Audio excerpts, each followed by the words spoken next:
Welcome to Gunpowder Glass, a Worlds Without Number anthology series where we follow Venators, a group of people part of an order called upon to hunt monsters, break curses, solve supernatural mysteries, and deal with problems others can't in the region of Pyrrhion. A dense, redwood-forested land that is in constant turmoil between the 6 city-states vying for larger spheres of influence, security, and wealth. The urban centers and the various factions of Pyrrhion are as cutthroat as the dark wilderness, hiding ancient technology, lost histories, and terrible beasts. These are smaller, self-contained stories that extend across multiple characters throughout the region. Content warnings for each episode can be found in the description. So grab yourself a drink, sit back, and enjoy your journey into Pyrrhion.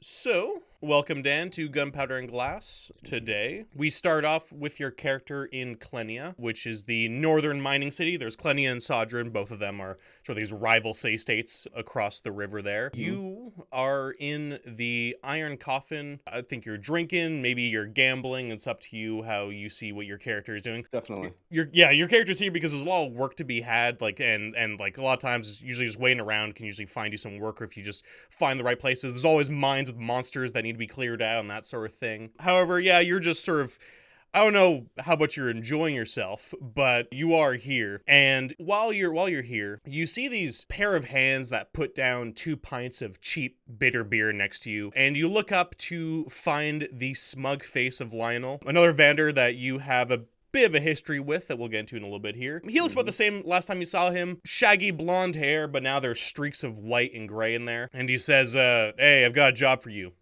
Directly from Captain Arturus himself in Fort Aurora. He said I'd probably find you here. It's about Gareth. And before we get into anything... Oh, yeah, sorry, go ahead. I was just going to describe where my character was at. Yeah, I was going to let you... This is where I was like, yeah, if you want to now describe your character and anything you want to do here, I think this is a good spot, or however you're feeling. Bors is there in the Iron Coffin. He's got kind of a lean, weathered face, goatee, kind of peppered with silver gray. Slick back hair. He's kind of in a back corner with 4 or 5 other people rolling dice in a circle, and he's drinking, and they're actually like crouched down in the corner, like squatting. Oh yeah, just kind of on the ground. They're like on like the stone. yeah, exactly. Just like thrown into a corner. And Lionel approaches, says this. And Boris kind of looks up and rolls his eyes. But he's kind of thinking about his coin purse has begun to feel a little light. He's been living off kind of the spoils from his last job. And he says, I didn't expect to see you again. What about my son? He says, he sort of looks at the rest of the group that they're around here. Is like, do you want me to get into it here, or do you want to come over to one of the tables? Boris picks up his meager pile of earnings that's in front of him, puts it in his coin pouch, and stands up and lead the way. Yeah, and he brings you over to one of their tables away from everybody. He sets the beer down, takes like a big gulp from it before talking. And he says, a little while back, probably about a week ago or so, your son, who was sent onto a job to this mining town of Drum Peak over in the Lumi Mountains, is only about 2 days away from here. They were dealing with some kind of infestation. Something happened with some like excavations or something, and they opened up into something, and apparently all hell broke loose. Thing is, Gareth went up there, like I said, about a week ago, but since then there's been no word. From the information we got, it seems like it should have been a pretty quick and easy job, but we haven't heard from him since. So I'm dealing with some other stuff. There's a lot of other vendors who are all sort of tied up in things, so the captain thought it might be best if you go up there and figure it out, since you would probably make it a priority. Got into what? What'd they get into? Apparently, they opened up a seam in the mountain, and a bunch of creatures came out, killed a bunch of people. They tried holding them back, so they asked for some help, since they were doing a pretty bad job of it. We didn't get much information out of it, but there's apparently quite a few up there. He explains that Drum Peak is this sort of mining town that mines this mineral called red maglitite, which is basically just this mineral that's in Pyrrhion. It's pretty rare, used by scientists and wizards alike for variety of reasons. It's like a pretty like luxury kind of mineral that's used by a lot of high-end magic users and scientists. And he says Drum Peak's just at the top of the mountain there. It says there's usually a caravan that goes up there every once in a while, like just to bring in supplies, since there's no farming or anything like that, so it has a regular amount of supplies going in. They were thinking that if you could go up there with that caravan, figure out what's going on, see what's happened to Gareth and anybody else up there, and figure it out. Apparently, Gareth went up with two of his friends, Lamerick and Olwyn. They're two, I think, mercenary friends he met while he was training in Carchaea. They're not in the order? No, they're just two mercenary friends he made, I think, about 2 years ago or so. I'm surprised you don't know about them. What are their names? There's I think the guy's called Lamerick, and the girl's called Olwyn.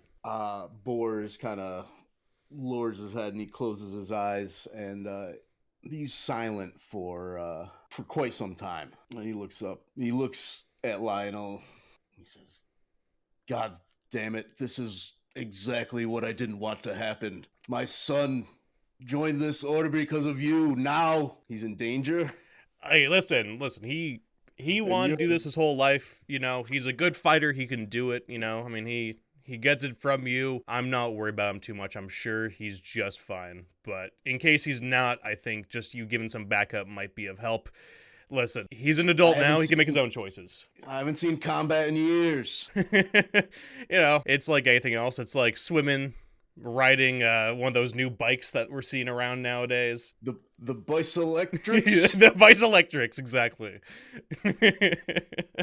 Once you learn it, you never forget Nonsense. Give me a horse. Yeah, we can do that. I mean, there's a bunch around. We'll go into some tables. He says the pay is 300 silver. What is it we ride here in this world? They have giant weevils as a pretty big They're called weevils? Yeah, they're literally giant weevils, like the bug, but like giant versions of them essentially. They're used as like pack animals. They're used as for riding and everything else. There are also horses in this world, so you can have both, whichever you prefer. I don't know what Boars is feeling, but I think Boars likes a horse. Yeah.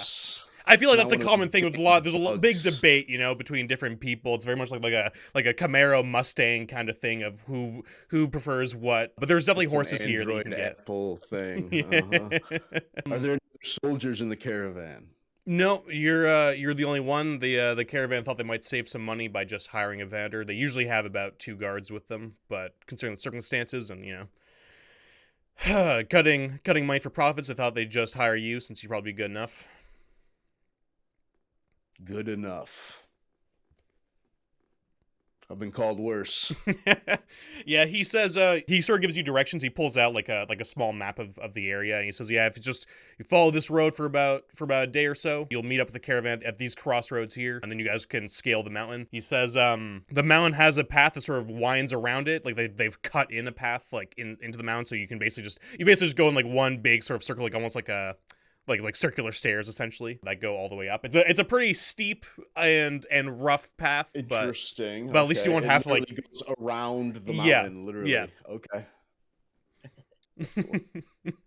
All right. And why aren't you coming? Oh, he says I have some work over just over there in Sodron.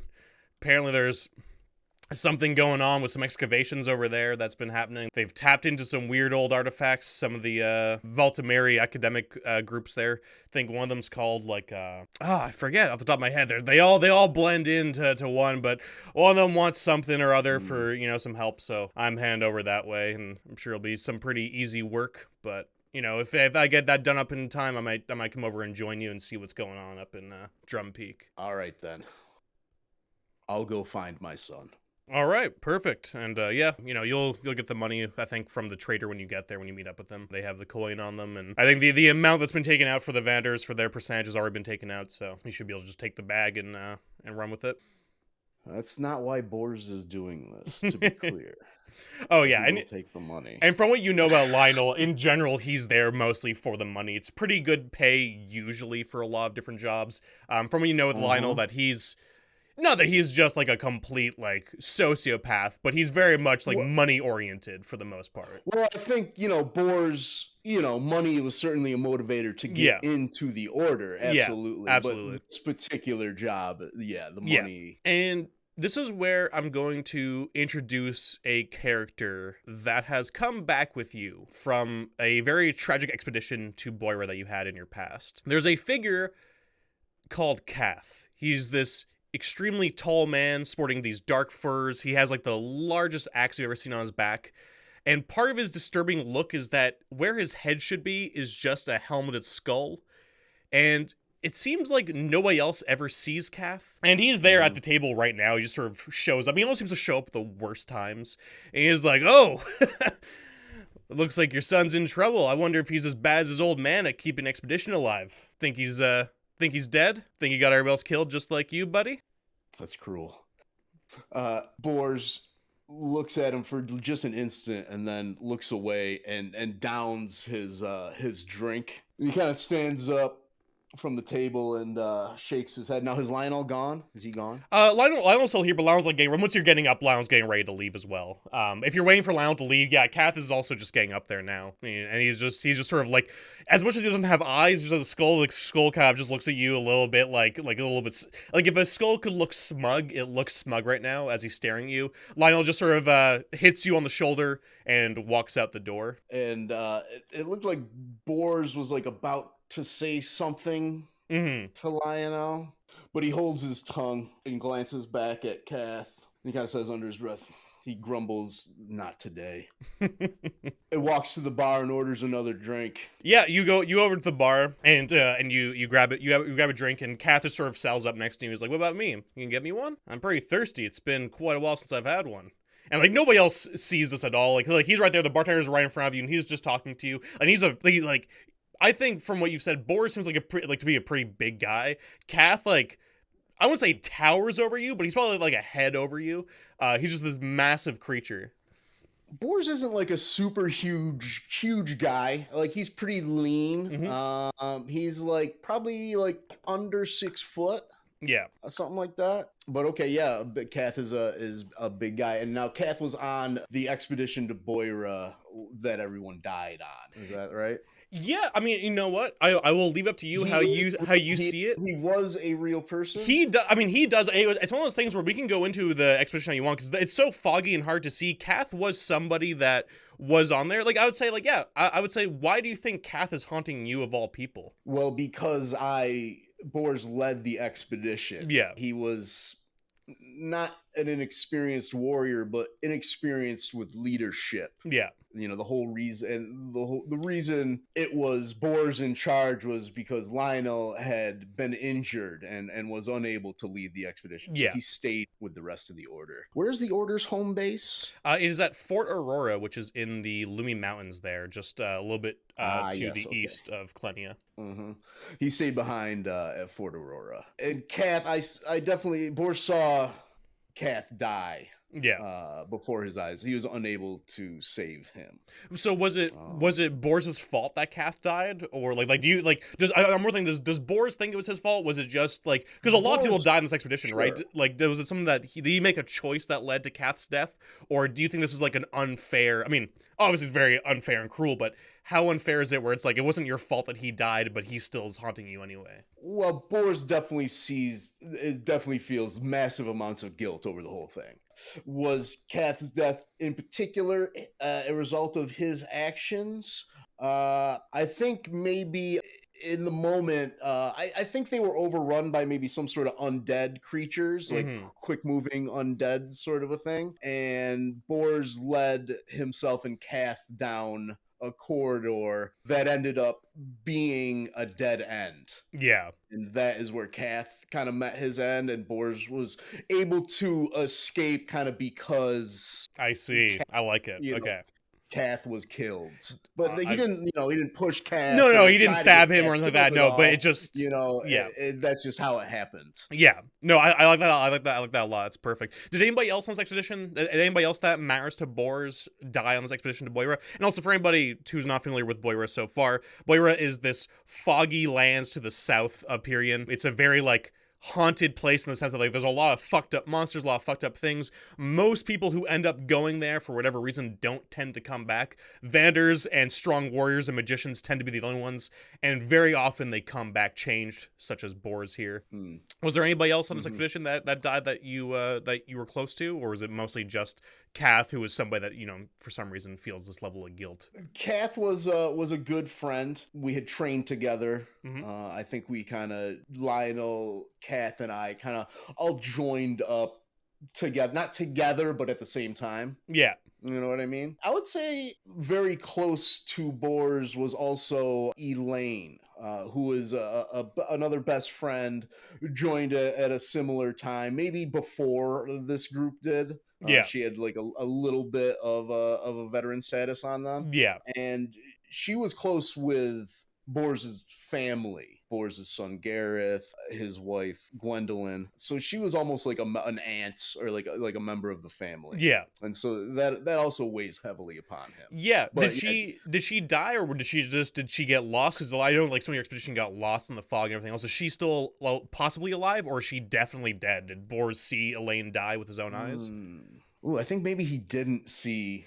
Yeah, maybe he didn't see Elaine. Maybe just heard like a scream in the fog, or like when everything went down and things got bad and everybody's running around. Things got super chaotic. And we all kind of got split up. Kath and myself were separated from Elaine and some of the rest of the group. I think maybe at some point Bors was reunited with some of that group, and they were like, "No, she's dead," kind of a thing. Yeah, they hadn't really seen it either. But they okay, were, like, perfect. Very, very adamant that no, she's dead. There's no way she's alive. Okay, perfect. Yeah, I like that. But yeah, no. So just sort of back to the Iron Coffin. Yeah, he's just sort of still there next to you. You're just drinking. He essentially is just sort of goading you, where he's just kind of like, so what happens? What are you gonna do if your son's dead, huh? Where you you know, I mean, you could have stopped him from joining the order when you had a chance, but what happens if it's too late? When he says, like, you could have stopped him from joining the order, I think Bors says out loud, you know, I tried. Yeah, the bartender just kind of like jumps a bit at you, just like, whoa, you okay, buddy? You need another drink? I ordered Kath a drink, like I ordered another drink and kind of like set it next to me. And ordered another. I downed that first round and now have ordered myself an additional round. Yeah. And you see Kath, even though he asked you to order one, like he's trying to grab at the cup, and he's just like, but his like hand is just like going through it, and he's just like, God, I can't even have this shitty beer. I love this. It's great. Very like American Werewolf in London. Great. I'm picturing like, just the armor, the clothing is like torn up and bloody, and like he's all He's a horrifying figure. I would say Bors has probably somewhat got used to him by now, here and there. Every once in a while it might, you know, depending on how Bors sees things. Bors has seen a lot of horrors in the world. He basically looks like a really, really horrific kind of, almost like a big Viking dude, but just like with like that, like a skull with a helmet. So yeah, he's not nice to look at ever. Bors is like a very like kind of numb kind of guy now. Yeah, you know, that has a lot to do with like, you know, all the drinking and the gambling. You know, that's why kind of he's estranged from his wife and this and that. Yeah. Anyway.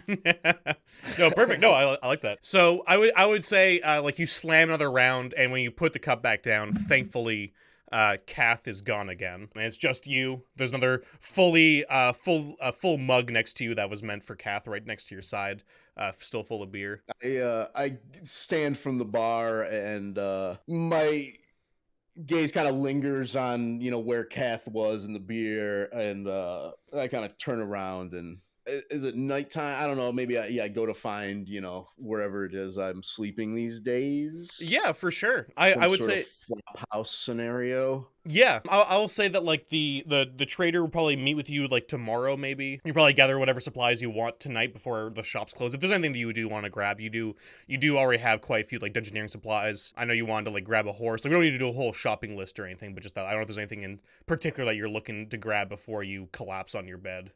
Are there mechanics about drinking in this game? I'm sure there are. Okay. Well, I mean, I think like he wants to kind of keep a level of non-sobriety going at all Yeah. times if possible. Yeah, for sure. And maybe Yeah. that could, I would say, yeah. I would say just give me a physical save. We'll see how well you do if we're gonna be like, if you're gonna be slamming back the beers, we can see how you'll be in the morning. Because I feel like at this point, Boris is a pretty skilled drinker, pretty used to being totally pretty used to marinating. totally. Yeah. And he's not trying to get plastered per se. No, it's just the bending the elbow constantly, just the habit of it. Yeah, I think he probably brings something stronger along. You know what I mean? So that he can kind of just take a few glugs of it, in times of need, kind of to keep because he can't just stop drinking. I don't think. Yeah, no, that's fair. Yeah, I mean, before you mean? leave the bar, if you want to, you can get, like, if you want to order a few clay jugs of, like, beer or whiskey or anything like that, you're welcome to do that. A whiskey product, yes, yeah, for sure. Sounds good. Yeah, I would say this is like a pretty bad dive bar. It's like one of the miners' bars. It has, the name is like the sardonic name for like essentially like the lift that a bunch of them die in all the time in this mining town. And so it's a pretty cheap, shitty kind of whiskey, but the guy puts it down. It's just like in this like earthen jug. It probably smells like rubbing alcohol when you like pop the cork on it. Perfect. And he's gonna, tonight he's gonna kind of like take some twine and kind of wrap it all around it and make like a little loop from like the handle kind of thing and down to around the bottom, so he could like even potentially like throw it around his neck. It's not, that'd be like a tight fit, but he kind of loops it over his belt or something like that. Perfect. Yeah, no problem at all. That's it. That's what he's most concerned with. Definitely a horse. Perfect. Yeah, no, you're easily able to get a horse from one of the stables, and just sort of like tie it up to like the outside of like whatever shitty flop house you're probably staying in, or whatever tavern you decide to crash in. I rent a room somewhere, that's about it. No, sounds good. Yeah, you go to whatever like I said, whatever like flop house or boarding house you're at, and you tie up the horse. You just go into like the small wooden room and just collapse onto the bed. Is there anything else you're doing tonight before tomorrow? Boris kind of continues to drink. He drinks himself like to sleep this evening for sure, and kind of like is having visions of his son, and he's super worried, even though he might not outwardly show it. He's very distraught. He probably gets emotional. He's like weeping and shit. He's all fucked up. Yeah. So you're able to just sort of get yourself to sleep, but like many nights, sleep is not a very great thing to fall into. A lot of times you find yourselves having reoccurring nightmares of your time in Boira. You are like in the fog. People are being dragged off by different monsters and creatures that you can't see. Like sort of you running around. It kind of like, when you're in a dream and you're fighting or running and like, you just feel so sluggish and like you can never catch a lane. You can never get calf. Absolutely. Yeah, and I'm reliving like the actual moments. You know what I mean? Like it's very, very. It's like exactly what happened, kind of a thing. Yeah. But I feel slow, and like even though I know what's going to happen, I can't.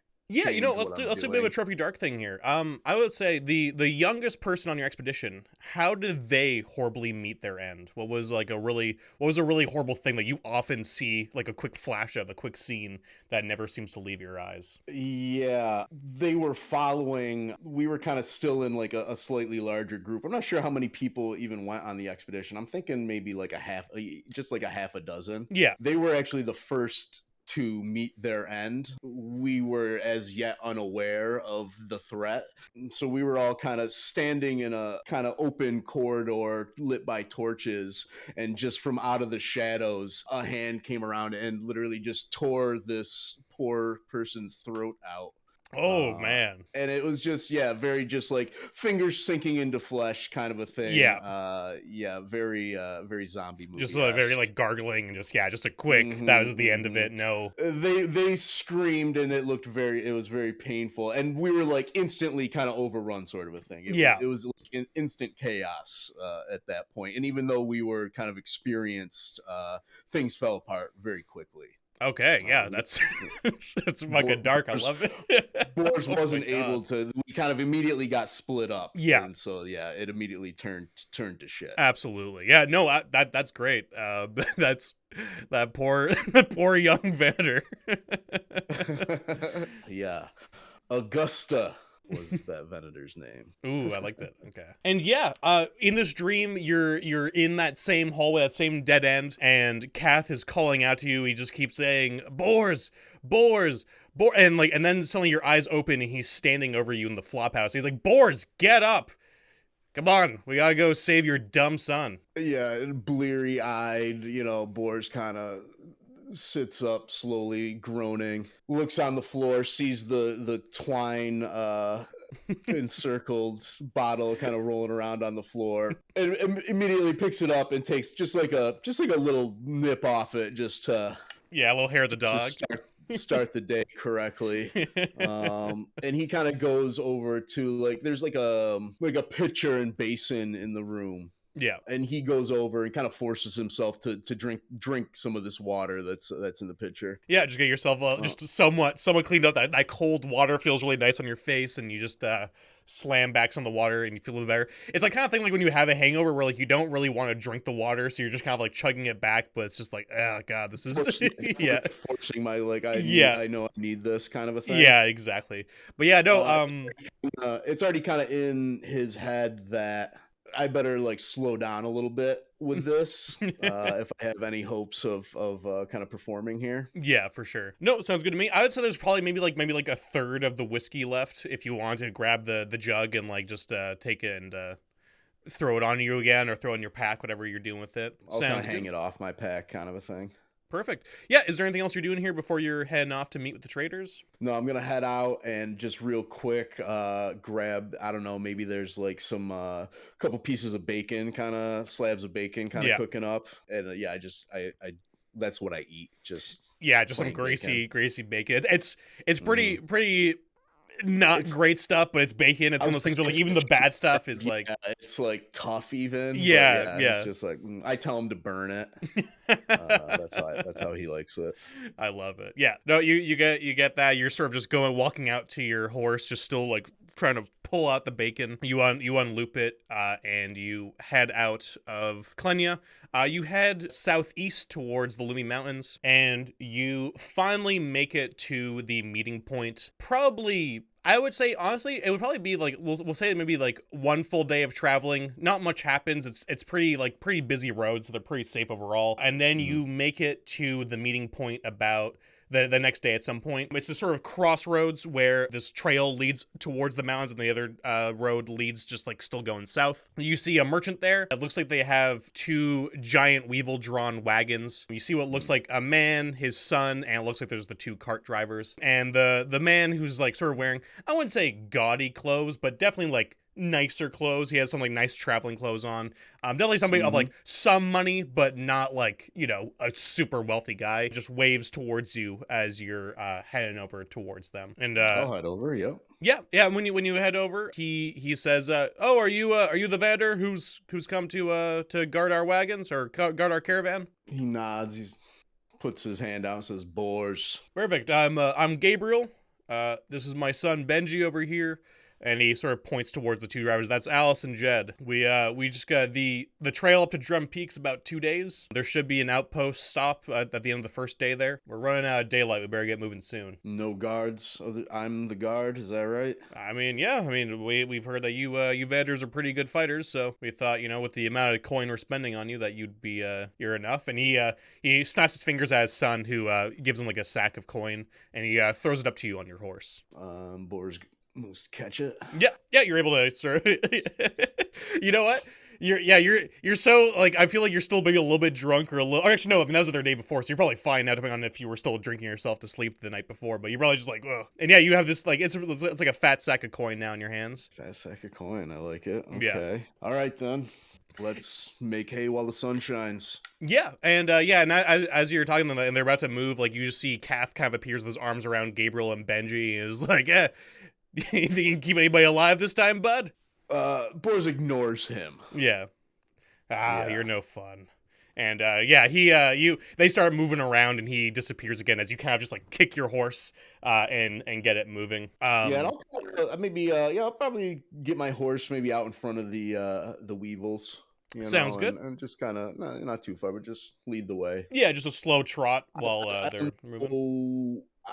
how safe is traveling unsafe in this area? Are there bandits, brigands, and the like? Gabriel at least says to you and like I would say from what you know as well as a Vander who goes around a lot, he says there are often bandits and that sort of thing. Like these are, once you start getting to the wilderness here of the Louis Mountains, there are lots of, not lots of, but there are certain It is a danger. hazards. Yeah, a lot of the main roads that go throughout Pyrrhion are not, I wouldn't say safe, but they're usually safer. But you guys are kind of going on like a bit more of a dirt path that's going to lead to the mountains, so there is a chance for danger for sure. A frontier kind of a thing. Yeah, exactly. Okay, I like it. Awesome. Yeah, because I would say you're probably around like over here somewhere like in the south. So yeah, you're a little bit off the beaten path. But yeah, you guys travel for a little while. You finally make it to the base of the mountain. You see where the path is that's cut into the mountain. Gabriel says, I made this journey quite a bit. You see, right now we can probably have the two wagons side by side if we need to. It's deep enough that way, but as we get up higher, it gets thinner and thinner. So we gotta be careful for that. It gets a little bit rough at certain points. Understood. And it's not the most well maintained route. I'll ride out in front. Sounds good. Yeah, and you get ahead, and you guys start moving up the mountain for a little while. And like you mentioned, by the end of the day, you guys should reach the outpost. But before that, you guys are traveling for a few hours up. You're just sort of curving. I will say, like, you are starting to, like, the wind is starting to pick up now as you go higher around this mountain. Mm-hmm. Like, it is actually, like, at certain points, like, parts of, like, the rocks kind of crumble underneath your horse somewhat, where, like, some of it sort of falls. And you kind of see, like, oh shit, we're going high. Like, we're really moving up here. How does Boris feel about, like, heights and that sort of thing? Like, is he pretty good with them? Has he dealt with a lot of stuff in the mountains before in his past jobs at all, or is he like pretty okay? He's okay within reason. Yeah. Yeah. If he's hanging off the edge of a cliff, he ain't gonna like that. But no, he's wary, but he's not like stricken with fear. I don't think the trail bothers him necessarily. He's not necessarily riding right on like the precipice. You know what I mean? But yeah, he's aware. He's wary. I think he is a veteran of the order, and he's the type of guy that they send into hazardous places. This last mission was an outlier. He had been pretty successful in the order up until up until that point. Not a leader, but a solid soldier. I like it. That sounds good to me. Yeah, and like while you're traveling up, it's probably maybe been like 2 or 3 hours so far. And eventually Benji, he's probably about like 17 or 18. He has sort of like kind of like sort of short blonde hair. He kind of runs up next to your horse, sort of going at a slow trot. And he's like, "Hey, I heard Vanders are some of the best monster slayers around. Is that true?" Some. Yeah. Well, what's the biggest monster you've slayed? Boris kind of looks at him. He says, "Killed a manticore once." What? No way. How'd you do it? Did you cut its tail off? Did you grab it in the air and fly with it? What'd you do? A pair of them came at us out in Boria. We had a mage with us. Hit one with a fireball, knocked it to the ground. I smashed its head in with my hammer. Oh. That's so cool. The other one screeched and flew off. Oh, that's awesome. I want to be a mercenary or a Vander when I grow up, but Dad says like I should keep our family trade going. But I don't know. What do you think? You think I got in me to slay monsters like you? After that second manticore flew off, came back at us. Tail spikes came in, killed 2 of my friends. Oh. We ran into a tomb. Oh. I had to stay there for days. We almost didn't have enough food to make it back. He kind of like looks down and he just says, "I had to eat a rat." Oh. Yeah, I like that you keep going, and he looks more and more crestfallen the more like additions you add to this. At the point where like you say like you eat the rat, he's just like, oh. I mean, but like that's not that's not how the songs go normally. Like, was that just like a one-time kind of thing? Like, I mean, usually it's just you killing them, right? And like and saving the day. And I mean, when I go down, song, it's not a storybook tale. No.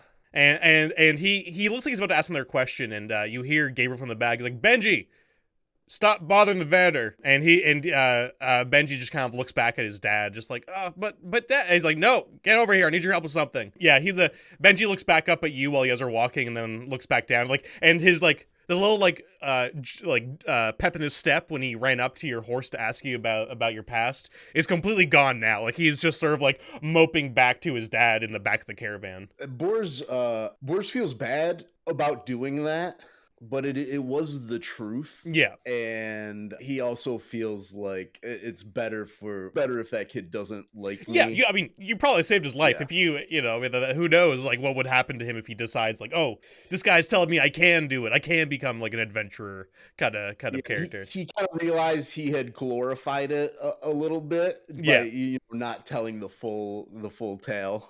He was going to leave it at that, but the Benji's reaction no, I like made that him a lot. think of Gareth. Yeah.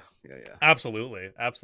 So after that, like, it's mostly pretty quiet from there on out. Every once in a while, Gabriel comes up and mentions some things. He points out, like, oh, like, watch over here, this part's been pretty weak, and, like, points off some marked off pythons and a few things, and the trail gets a little bit thinner where the wagons kind of have to go one by one. You're still in the front there, and you guys are making your way around. It's getting a little bit slower now as you're going up. The wind is kind of buffeting you a bit. At certain points, you kind of have to get off the horse and just walk it, because, like, you're worried you're going to, like, be thrown off, and sort of a little bit back and forth of just as it gets a little bit harder. But the rest of the day goes on without too much commotion. However, once you get there to around nighttime, the sun's starting to set. You get to the outpost that's at like the halfway point of this mountain. It looks like there's like a gate there. There's a tower and what also looks like some sort of like small shack. You see Gabriel waves to the tower, and then he's like, wait, where's the guards? And he sort of walks up ahead with you, and you're seeing now like the gate is kind of just smacking. Like, it's unlatched, just kind of smacking in the wind here. What do you want to do? Bors turns to Gabriel and Benji and the others. Says, wait here. Wait a little bit back down the trail, actually. Yeah. I'll go investigate. Yeah, Gabriel nods to you, and he just sort of snaps it at Benji to get into one of the wagons. And you head up. Are you heading up with your horse, or are you leaving the horse with the group? What are you doing? Yeah, I'll head up to the guard post with the horse. Sounds good. And probably like there's a gate. Yeah, there's like a small, like a very small like gate. Imagine like for like almost like a stables where it's like it's very light, it's like waist high. And it's just smacking in the wind, like it's completely unlatched. So I mean, you could probably push through with your horse if you want to. I will I'll kind of like open it up and secure it, and I'll leave my horse. I'll secure it open. Yeah. And I'll leave my horse there. I'll kind of throw his reins over the fence or whatever, and I'll dismount and investigate the little post there. Yeah, sounds good. So yeah, there's two spots of interest here. There's the guard tower that's like about 14 feet up. There looks like there's like a regular kind of ladder that you can climb to go see it if you want. And then there's also a little shack behind the tower. It seems like sort of like the rest stop where people would sleep for the night. I'll take a look in the. Are they like directly connected, kind of a thing? Yeah, I would say so. Like it's like the gate is there, and then it's the tower right like behind the gate, and then right behind the tower is like the sort of like a little shack. So they're not necessarily like connected, but they're all basically like touching. Like it's a very squat little area. We're just gonna climb up the ladder to the tower real quick. Okay. Yeah. So you go up to the tower, and I'm not gonna make you do any nose checks or anything because there's some pretty obvious stuff here. Firstly, you see that there is what looks like a long barrel rifle just propped up next to like just on one of the walls of this tower. And you also notice that there looks to be some pretty large claw marks and drag marks. Looks like some like dust and rock has been sort of pushed. And it looks like from looking at like where the tower is to like where like the side of the cliff is, it looks like claw marks are on like the wall of the tower, like something like climbed up and scaled it and then dragged the guard out downwards. And is there anything else you want to look at here specifically in the tower? Yeah, I kind of want to look over where it looks like the creature or whatever it was kind of pulled the guard over. I kind of want to look over the edge. I want to look all around the edge and kind of get a view. I figure I'm up, a little higher. Maybe I can get a view of the camp and see if there's any movement or anything like that. Yeah, absolutely. So it looks like the claw marks are on like the side of like the cliff. So you kind of see that they look like pretty deep gouges, and you follow the drag marks, and it looks like there are gouges like in the rock face. Yeah. If once you look over the side, you see like it almost like it like whatever this was like inside was like on the side of the cliff. Like it seems to have pretty good I guess pretty sharp talons, whatever it was. Judging by the gouge marks, like if you push your fingers into it, you're like, oh, like these are like Oh, yeah. These are extremely, extremely sharp, whatever they were. And yeah, it looks like it might have ambushed the tower guard there. Yeah. Okay. Cool. Do I see anything out on the camp or anything like that? Like the shack, or just like in the Is, just the outside area. is there like a mining camp or like what? No, What is? I mean there's probably like a little like fire pit here where it's like this is just like a little outpost So where okay. yeah, for like travelers and stuff. The fire pit looks like if you touch it for anything, like it seems like the fire pit is like cold. If there's not been a fire here recently, some of the wind's probably blown out some like the ash and that sort of thing. But outside that's it's just a rest stop essentially. I'll take a look inside the shack then. Yeah, the shack is a different story than the tower. You see a shattered bloody spear. You see like 3 sliced fingers on the ground, and there's just like slashes near some of the mattresses. Like it looks like some of the feathers are just all over the place here. And I'd say give me a notice check, because you do see that like part of like the wall has been like smashed open. It looks like something very heavy, very strong smashed through one of the walls, like the Kool-Aid Man.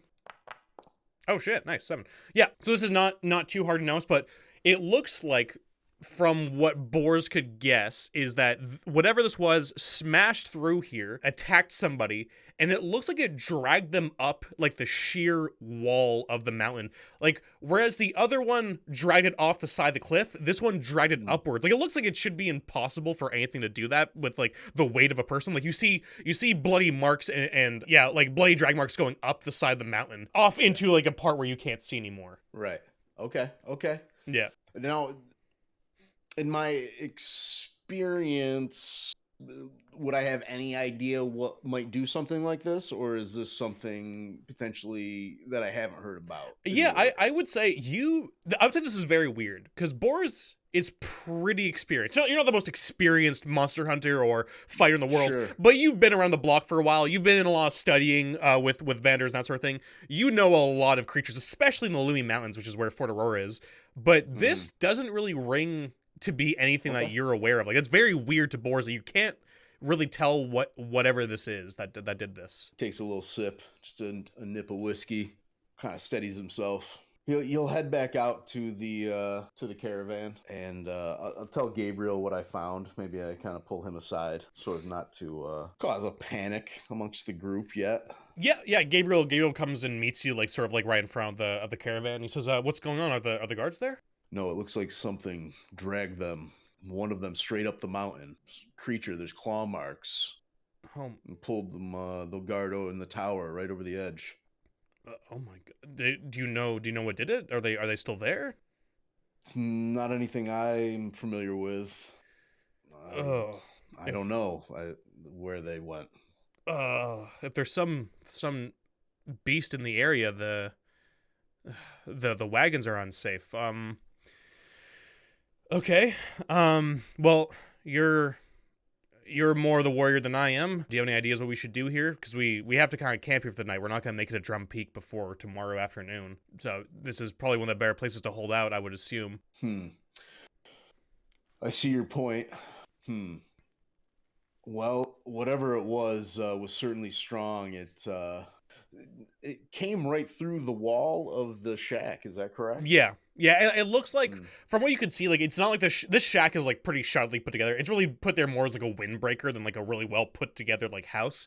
But even so, it does look like it was still wooden planks and nails and stuff. So either it found a weak spot, or it just like barreled through and just like immediately grabbed the guy. Like it was very, very strong, whatever it was. Either way, Boris says, I think we should try to set the wagons up and away from the cliff face and cliff edge in a defensive position.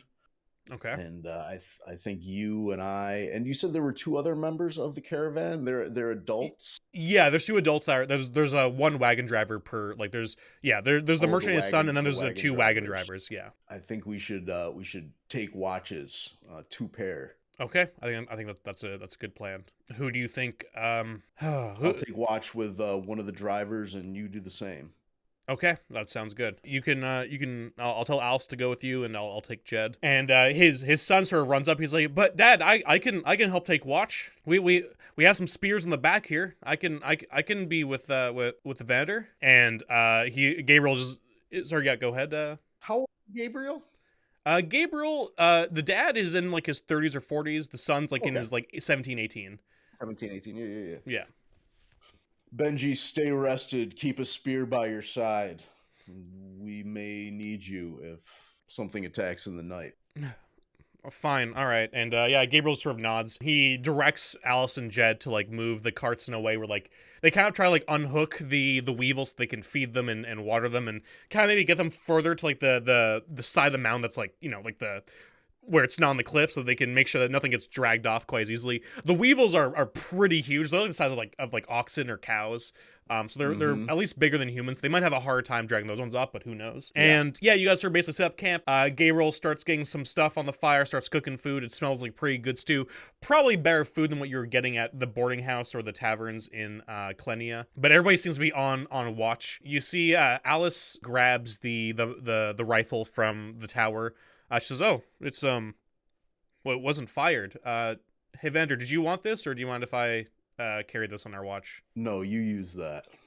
Okay. And you guys get some food in you, and the sun fully goes down now. You guys are in darkness except for the fire that is almost getting blown out every once in a while by the gusts of wind. Yeah, I would say like maybe we try to build maybe we even like take some pieces from the shack or something and try to build like a pretty big fire. Like a big night, like trying to do like some sort of pyre that can like at least maybe hopefully like be enough of a flame. Shed some lights, yeah, at least we can like see, and you know, I don't know if a flame is a deterrent or not.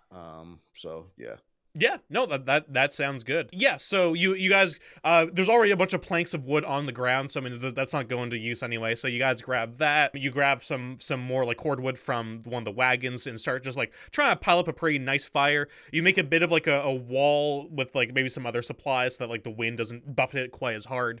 And you get like a pretty good fire going. So I'll say Gabriel says, me, my son, and Jed will take We'll sleep first if you want to take a second watch with Alice. So if you oh sorry, wait. We'll take first watch. Yeah. Sorry, I said that. I said that opposite. Yeah, so he says like, yeah, do you mind if you and Alice take first watch, and we'll sleep first. Not a problem. Yeah. Where are you positioned in this? Like it's basically like an L. There's like the gate, there's the tower, and then there's the buildings. So it's kind of like an L shape, like the buildings.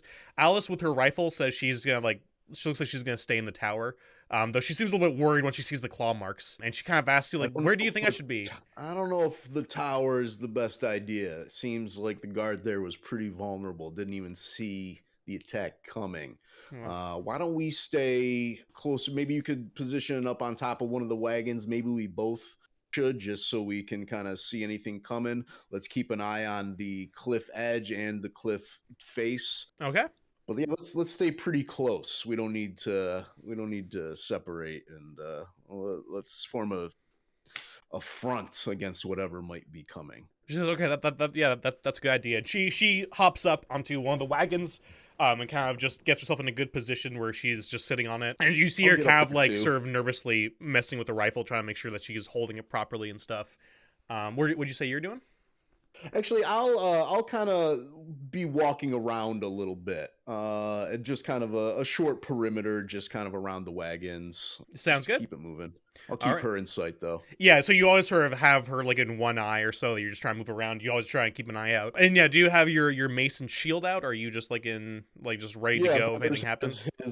He's got his steel war pick kind of out, and it's kind of wrapped in leather strap for a grip. It's maybe like 3 feet long, something like that. Okay. And he's got his shield with the lightning bolts of the Venator order kind of crossed with a war pick. That's kind of his symbol. Bors. He's known as Bors the Bastard, and that's his kind of his own symbol that he created. It. That's perfect. Yeah, So you're walking around in that, just keeping yourself ready at all times. And yeah, a few hours go by, and you guys are still moving around. Every once in a while, you see Alice kind of like, every once in a while, like her head kind of drooping, and then she sort of brings herself back up, just sort of smacks her face a little bit, just trying to stay up. It's getting pretty cold now. Every once in a while, the fire's pretty nice, at least, as you guys just try and keep it fed and going because of all like the cold wind. Now the sun's dropped. It's not the nicest weather. Yeah. And that's probably like keeping a big fire going. It probably takes up actually a lot of time and effort, I would think. Yeah, so absolutely. Especially when it like dies on embers. Every once in a while, it's like some wind comes through and like nice and sort of picks it up quite a bit, so it flares up and then sort of drops back down. But yeah, so I would say probably around 1 a.m. Do you want to give me a notice check? Yes, sir. Oh, baby. 9. Okay. So, Boris, you are probably near, like, I would say near the fire, and you see from, like, I would say, like, you're going in, like, you're going up the mountain. From that side of the mountain, you see what looks like, in the darkness, it's kind of hard to see except for the moonlight and the firelight, what looks like some sort of 6-footed creature. It looks almost like maybe some sort of lizard or some kind of strange, very sharp creature kind of just bolts towards the shack. Is it like walking like a upright? No. It has like it's like basically like it's imagine like a lizard, sort of like almost like a salamander, just sort of running on the ground. Like it's got 6 legs, and like it's dead silent. Like you don't hear it at all. You only just caught at the corner of your eye in the moonlight as it's sort of shown off what looks like maybe some scales or some fur. It's really hard to see what it is the way it's moving. It's kind of running towards the shack. Yeah, it looks like it's running towards like the open hole in the shack, which is where Gabriel, Benji, and Jed are. I call out a warning to Alice. Yeah, Alice jumps up. He's like, "What is it?" But I would, I don't know if there's like a way that, people the Venators might call out a direction to people, you know what I mean? Like 12 o'clock or whatever. Yeah. But that's what he does. That's what he calls out to her. Yeah, you do that, and like you from your training and everything, like you know exactly what you're talking about, but she looks up, she's like, "What? Where is it? Where is it?" And like she was probably like in a half stupor. The shack. And and like as you say that, you hear like a scream from the shack, and you see soon after Benji being dragged out from the shack. Why are they in the shack? yeah. Alice jumps down. What do you want to do? I'll kind of rush towards this thing. I run straight in. Yep, sounds good. Yeah, I don't know how quickly I can get to it, if I can catch up to it. Yeah, I would say give me an exert check, because this thing's really fast, and you were near the fire, and this thing's like near the back of the shack, and like it's just you saw it ran in, and immediately as you're getting ready to already run towards it, it's already dragging Benji out towards the side of the cliff. I call a warning, but I guess if he's screaming, they might have already heard. Yeah. Okay, 7. You are able to catch up to it. So we're just going to go into combat here. 10-4. As I mentioned in other episodes, because we're kind of doing a thing where a lot of times you're alone, I'm not doing initiative. Players are going first, kind of doing a Shadow of the Demon Lord kind of thing. So you're going first, and then enemies go, just to make things... Excellent, yeah. And that makes sense. It's like trying to drag him away. So, I want to come in just swinging my war pick down on this thing, flat side down on this thing. Yeah, and Benji's just in its like big sort of sharp beak kind of mouth, and Benji's just screaming, being dragged. It's still hard to see in the darkness, but this looks like you do not recognize what the hell this is, but it looks freaky as hell. And so you're gonna do an attack? Yes. What do I roll for that?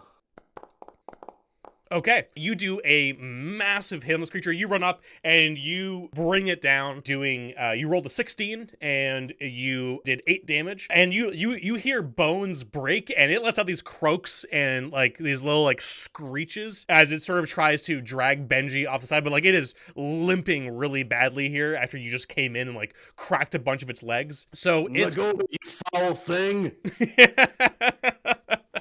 Yeah, you as you say that, like the wind pulls up like the fire and sort of like lights up the scene here a little bit. And now you see this creature more easily. It looks like it has like red and gray scales. It has this sort of like weird beak-like face. It has some eyes that kind of look at you a bit like fish eyes, but everything about this creature looks wrong. You have never seen this before in your life, and it is freaky as hell. And you did big enough damage. It's just gonna try and bite down onto Benji as it try and runs away. This motherfucker. So it doesn't kill Benji, but it bites Benji's leg right off, and then just it grabs like what's left of his leg and tries to take that with it down the side of the cliff. Boris like just screams like an incoherent, like in horror and rage. You see Benji lets out a scream and then immediately kind of like passes out as you see blood pouring all over the Is there any way for like a character to like jump in front of shit or like take a hit for somebody, even if I can at this point for this, like just like for future reference? There's a screen and ally, and there's also total defense. You can take both of those. Total defense gives you a +2 to your AC, and screening ally will they have to do a check to actually go for the thing you're screening. Like, they have to attack you, otherwise they have to make a check to actually bypass you. So, when would I have to like call that out in order to be like protecting someone from an attack? You know I would mean? say it uses your movement action, so you could just say it on your turn. When it's your turn, you can say, I'm going to screen this character. Movement So, action. So I could attack and be like, I'm screening this character as well. Even though I already moved in this particular case, I had moved. I think Screen Ally takes up your main. I think Screen Ally takes up your main action. I believe it says it uses move action, but I think it also takes up your main action. I can check. The thing is that you can also take total defense at least when you do it, so it gives you a +2 bonus to your AC, and then you can also screen the guy. I will just 1 second. Okay. It looks like you can attack and also screen. Okay, that's pretty cool. Yeah, and speaking of, it is your turn. It looks like you have bared down this creature, and like it looks like it's no longer going to try and get Benji. It's just trying to taking his severed leg and taking that down off the side of the cliff. But it looks like you're going to have at least one chance to still hit it before it goes down. You're trying to give Boris more nightmares, Alex. I've through enough. Oh, Jesus. Okay, so I want to both move to kind of protect Benji from further harm and by screening him, and I want to attack. Make attack, yeah. So you get in front of him and make another attack on this creature. Absolutely. Here I come. Okay, 7 damage. 16. 7 damage is actually just enough to kill it. Like, as it has Benji's leg in its mouth, you just come around with your war pick and like just smash it right into the side of his head. And the thing just like lets out one last weird kind of croak and then stops dead with your war pick in its head now. Excellent. Gabriel runs over. He's like, Benji! No, Benji! And he yells out to the others, Jed, Ellis, get the medical supplies from the wagon, now! And Benji's just like now fully passed out. He looks like he's like grabbing his own clothes and trying to like cover the severed leg, or like cover the wound from the severed leg. And is there anything you're doing in this moment? Yeah, Boris is in like full alert mode. I call out to Alice. I say, keep your guard up. There might be more. Yeah, and I'm going to say, do you want to give me another notice check? Yeah, Boris is not great at noticing things. Uh-oh. Yeah. So as you say that, notice? What'd you say? I said, does Alice notice? You know what? Yeah, let's give Alice a chance to survive here. I don't know how good she is with that sort of thing. She got a 9. Okay. Alice says, Boris, behind you, and you turn around. I'm gonna say just like swinging the hammer. Yeah. You want to give me an attack with that? I'll say that because you're swinging like without like you're essentially doing a snap attack. Do you want to give me an attack and we'll just take off? We'll make it -2 on this roll.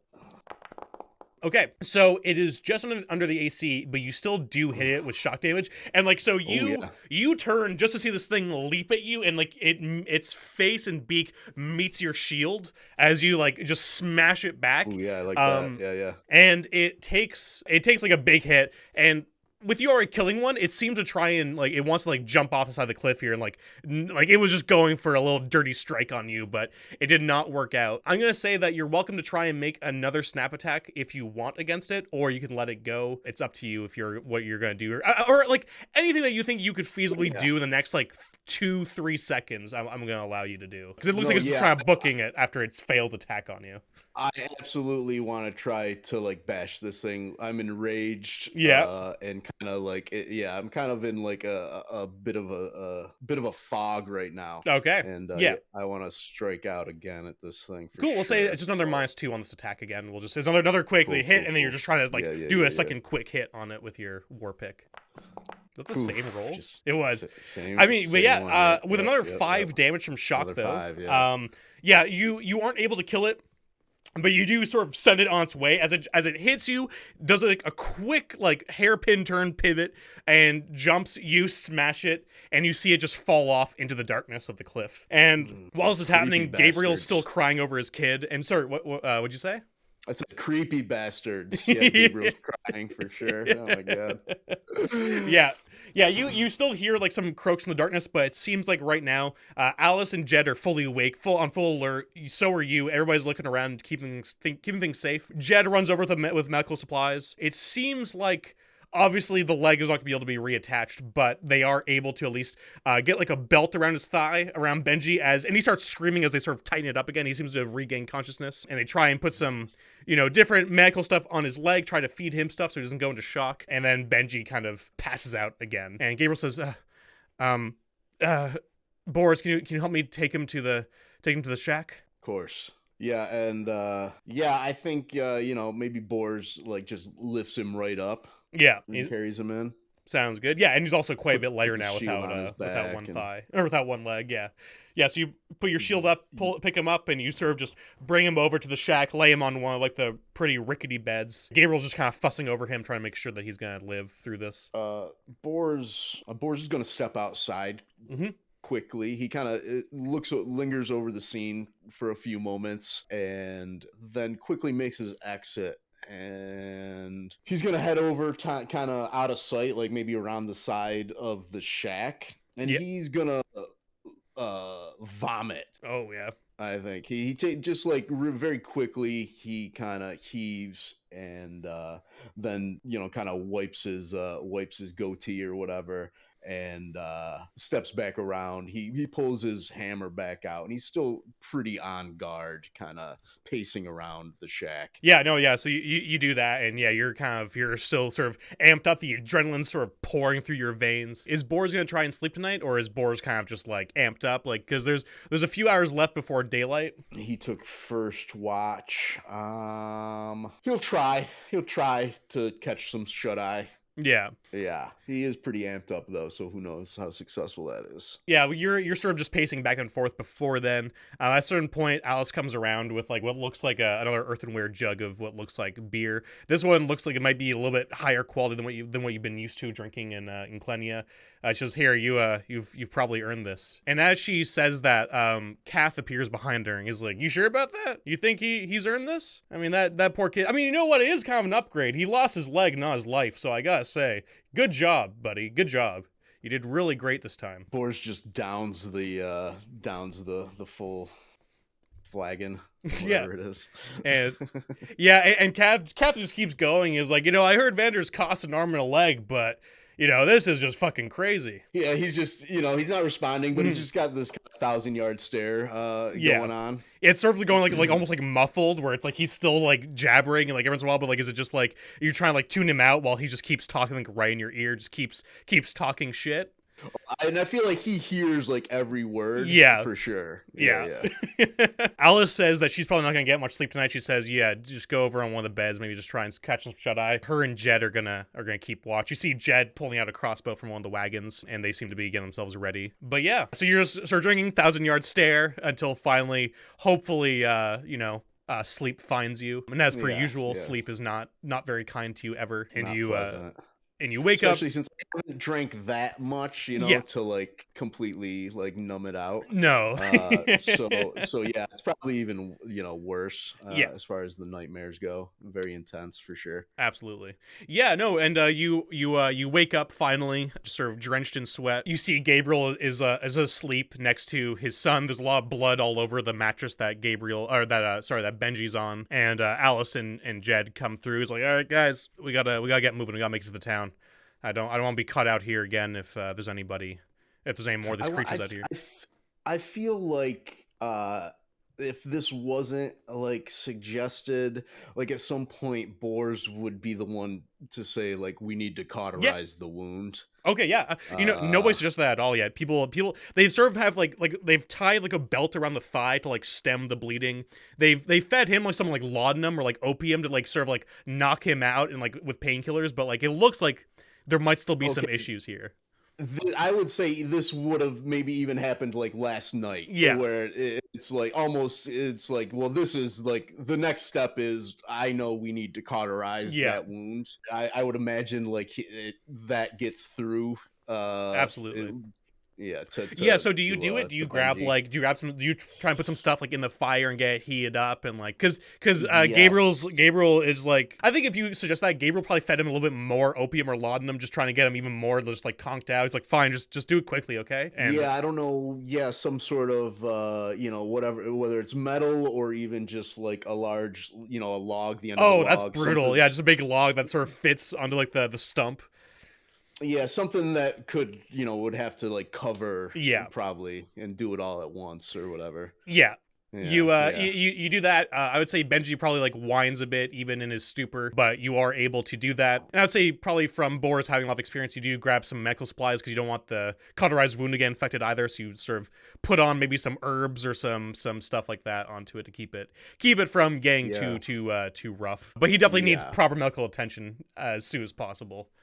For sure, which I don't. Do they have that at Drum Peak? where's it? Drum Peak? Yeah. They might. They haven't really heard much word from Drum Peak in a while though, so who knows what things are like up there. Right. You're right. Good point. But they should have a camp doctor or something. Yeah. Yeah. At least better than what you have here. Hopefully. Well, yeah, but it's overrun with these things or something worse. So yeah, Okay, yeah. So great. He's all cauterized up. He's good for the moment. Yeah, so you guys put him back onto the wagon. Gabriel's completely just like non-responsive for the most part. Just he's just sort of like a zombie, kind of just getting stuff together, just moving things, and like you guys are strapping the weevils back onto the wagons and getting them moving. And you start making your way up the mountain for the last leg of the trip. Are you still leading the way? Are you on your horse just leading the path? Yeah. Okay. Yes, definitely. Sounds good. And now you guys are really climbing higher in altitude.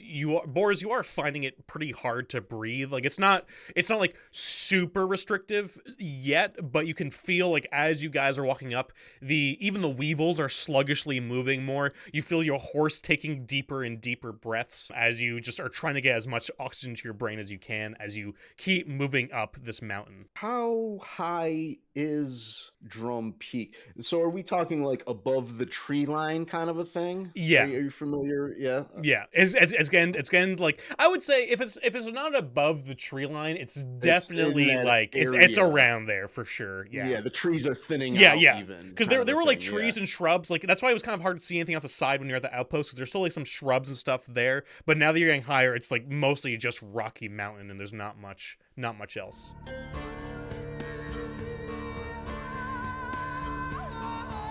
Oh, that's awesome. Loving this, dude. This is fucking this is really engaging for sure. Yeah, no, I'm having a lot of fun. I think this is a good one. I know your character was very good for writing off of. You gave me a lot to work with. I'm loving writing this character. Yeah, or like playing this character.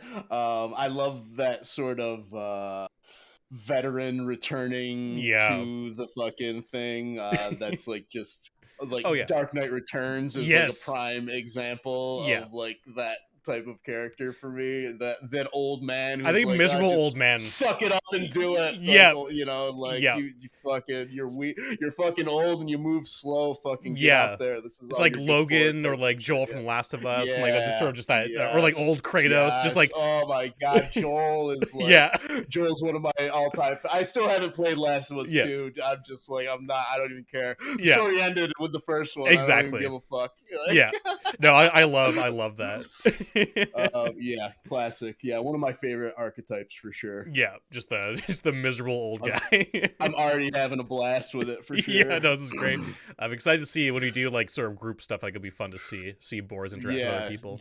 Definitely. Yeah, I would like to definitely see some interaction. The dynamics there could be a lot of fun. I think for sure. Absolutely. All right. Yeah, so like I mentioned, like it's like the altitude's starting to like reach like your lungs quite a bit, and you guys are moving for quite a few hours until finally you get probably about like 11 o'clock a.m., midday or so. You see ahead of you, it looks like there's been some sort of landslide ahead. It looks like, thankfully, not insurmountable. You're probably going to have to clear some of it for like the weevils to get by, but clearly it was enough to be pretty lethal, judging by the unfortunate horse and rider who seem to be caught in the landslide. You see just like the horse's head just sticking out while all these rocks are over it, and you just see what looks like 2 pairs of legs sticking out of the rocks. I'll hop off my horse and kind of I'll actually kind of like rush up to see like what's the rider wearing? Do I recognize them? I'm worried it might be Gareth. Yeah, you run up and you see their legs, and it looks like from what they're wearing, they're wearing like pretty regular sort of like, I guess, just kind of regular pants. I would say, judging by the size of the legs from where you are, probably too big to be Gareth. Gareth is like a pretty lean. From the last time you saw him, Gareth went off to like this like sort of monk school, sort of like Muay Thai school in Karkea sort of style. So he's like a pretty lean, small guy, just a really scrappy kind of dude. So it looks like his legs would be a little bit thinner and slimmer than the legs of whoever this person is. Okay, interesting. Yeah, I'll kind of go up and inspect. Maybe if I don't know if they're how buried they are, if I can clear some of it and maybe get a clearer idea who this person is. Yeah, sounds good. Are you clearing rocks, or are you trying to pull the legs out? Are you checking the horse? Like, what's your go-to? I'm gonna see what the situation is. I would probably clear some rocks, I'm thinking, rather than just like try to yank on them. Okay. Depending on how deeply buried they are. I mean, if they're right at the surface, maybe I would just pull on them and see if they came out. But sounds good. So you start clearing some rocks, and you just try like moving some things out of the way, and you notice that these legs have been like cut off right like above like right at the pelvis, and there's like the torso's gone, and as you like clear it and pull the legs out, you see a familiar beak jutting out of the rocks directly to your right that jumps out towards you just as you're grabbing. What? And I mean, I'll try to react to that. I'll say, give me an evasion save. We'll see if you can react in time, since like you went straight for the body and kind of just cleared stuff away, and then like you saw right to your right. Success. So this creature jumps out of the rocks and tries to bite you, but you're able to jump back a bit. So we'll go into combat, and you hear a scream behind you, and you see that there's another one that's sort of skittered up from the side of the cliff behind the caravan. I yell, ambush. You see Alice still has the rifle in her hands, and she's riding the wagon. She sort of turns around. You see Gabriel sort of jumps over his son, and Jed has still not really reacted yet. He's still like, what the hell's going on? So we'll go into... Bors is just gonna take a swing with his warhammer, I guess. Yeah, sounds good. You do notice, like, when this thing jumps out, you see, like, almost like as it comes out into the light, its head kind of like sort of shoots downwards, like it tries to lower its eyes away from like the sunlight. It seems. I'll take a swing and also like call that out. Like it doesn't like the sunlight. I'll kind of yell that out as I swing at this thing. Okay. Nice. Oh baby. Ooh. Big hit. Okay, I'm gonna make that do a morale check immediately, because that was you rolled a dirty 20 and did 10 damage on it.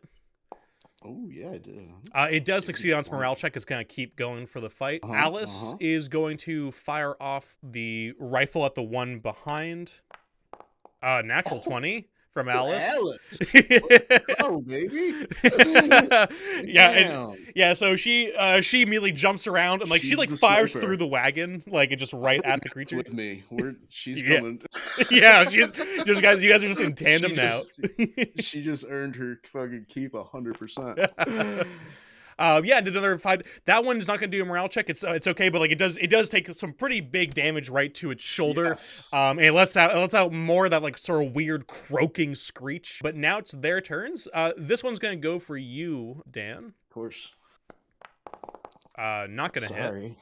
And I think, what's your AC? 18, yeah. Okay, yeah, so its shock is not gonna affect you. And this one is we're gonna say this one sort of tries to run towards Alice. They're really fast. They have quite a bit of movement. It runs through and jumps into the wagon and sort of leaps for Alice. No. Oh god, natural 20 from that creature. Oh, Oh my god. And did max damage on the damage die oh, too? Let's see here. What is her? Oh yeah. You see Alice, as this thing jumps, it just cuts Alice's head off right the neck. Just a perfect clean blade. And you see it start just like ripping apart her body. It just starts like munching on her entrails. It seems distracted for now at least, but it was a pretty like perfect quick cut and she was gone as soon as as soon as it was there. And Boars, yeah, back to you, Boars. yeah. So Boars, this thing jumps at him. He bashes it down. He kind of witnesses what happens to Alice. He is completely enraged by this, genuinely saddened. He was just beginning. It just began to care start for liking her. Alice. Oh, another natural 20. Gee, yeah. Okay, that's enough to kill it. Boars, natural Boars, just enraged by like just the Alice being killed immediately here, right after you started liking her. Yeah, you I flip the war pick, like kind of, I reverse the grip on it so the pointy end is coming down, and I just sink it right into this thing's googly fish eye. I love it. I say, "Foul beast!" and I smash it, and I turn, and I turn, and I run. I want to screen. I want to screen for any like allies that might be in this wagon. That this other one is you know in. what? It move. It looks like it's gonna try and jump to the next wagon and try and get Gabriel. So I'm gonna say that you can probably get there and screen Gabriel if that's what you want to do. Yes. Yeah, sounds good. Yeah, so you book it. So it jumps from the second wagon trying to go for the first one where Gabriel is. You like jump through, like you shove Jed out of the way, and you like get the shield right there in front of Gabriel, who's protecting his son's body after you absolutely annihilated the first one. And then this creature's gonna go for a bite towards you. Immediately tries to like just go right for your shoulder. Okay. I don't think it's gonna hit though. 16 is gonna miss. Right? Yeah, 18 is my AC is 18. Yeah, so it jumps over and you're able to like quickly with your pick and shield just sort of bash it back and you keep it back from now. It lets out this croaking screech right in your face. It looks like it's going to try and bite you again, but it can't go just yet. So it's back to you. Oh, excellent. Yeah, so I swing my hammer in again. Oh my god, nice. Oh my god. Let's go. Okay, so that was enough to kill it. Enough. So you rolled a 24 and you did 12 damage. Yeah, how do you want to kill this thing? I kind of bash it down to the floor of the wagon, and then I bring the pick down again on its head and then smash it. Nice, absolutely surgical. Yeah, so you just bash it, smash it, and then you just kick it right out of the wagon there, and it's just bash and smash. Yep. Yeah, you see, Gabriel sort of gets up. Is it over?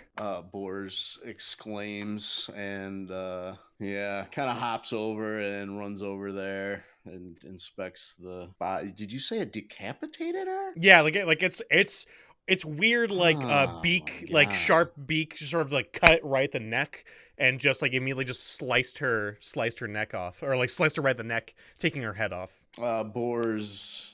He kind of like, he's like goes over and inspects the scene, and he's kind of pretty disheartened by the whole scene. I think he pulls out the whiskey and takes a big slug of that, and yeah. Yeah, you're kind of standing there. Yeah, you're just drinking there. I just imagine Boris is just hoping with his eyes open that Kath is not there. Just not again. And like as you like open your eyes, you do see Gabriel kind of gets up. He's like, "Oh god. Oh, not Alice. Boris, listen, do you mind just strapping your horse to the back wagon? I'll ride this wagon, the one that Alice is riding. Do you mind just staying with my son, making sure that he stays safe if any more of these guys attack?" Perhaps the rest of you should turn around. But I mean, I need, we're almost there already. If we just bring this, I'll get my payment, and we'll get out of here. But there's a lot of money riding on this. I can't just turn around now. The camp could be even worse. I didn't think about Venators, that. My son hasn't been heard from. The camp hasn't been heard from. Oh, that's sure. It has to be because of these creatures.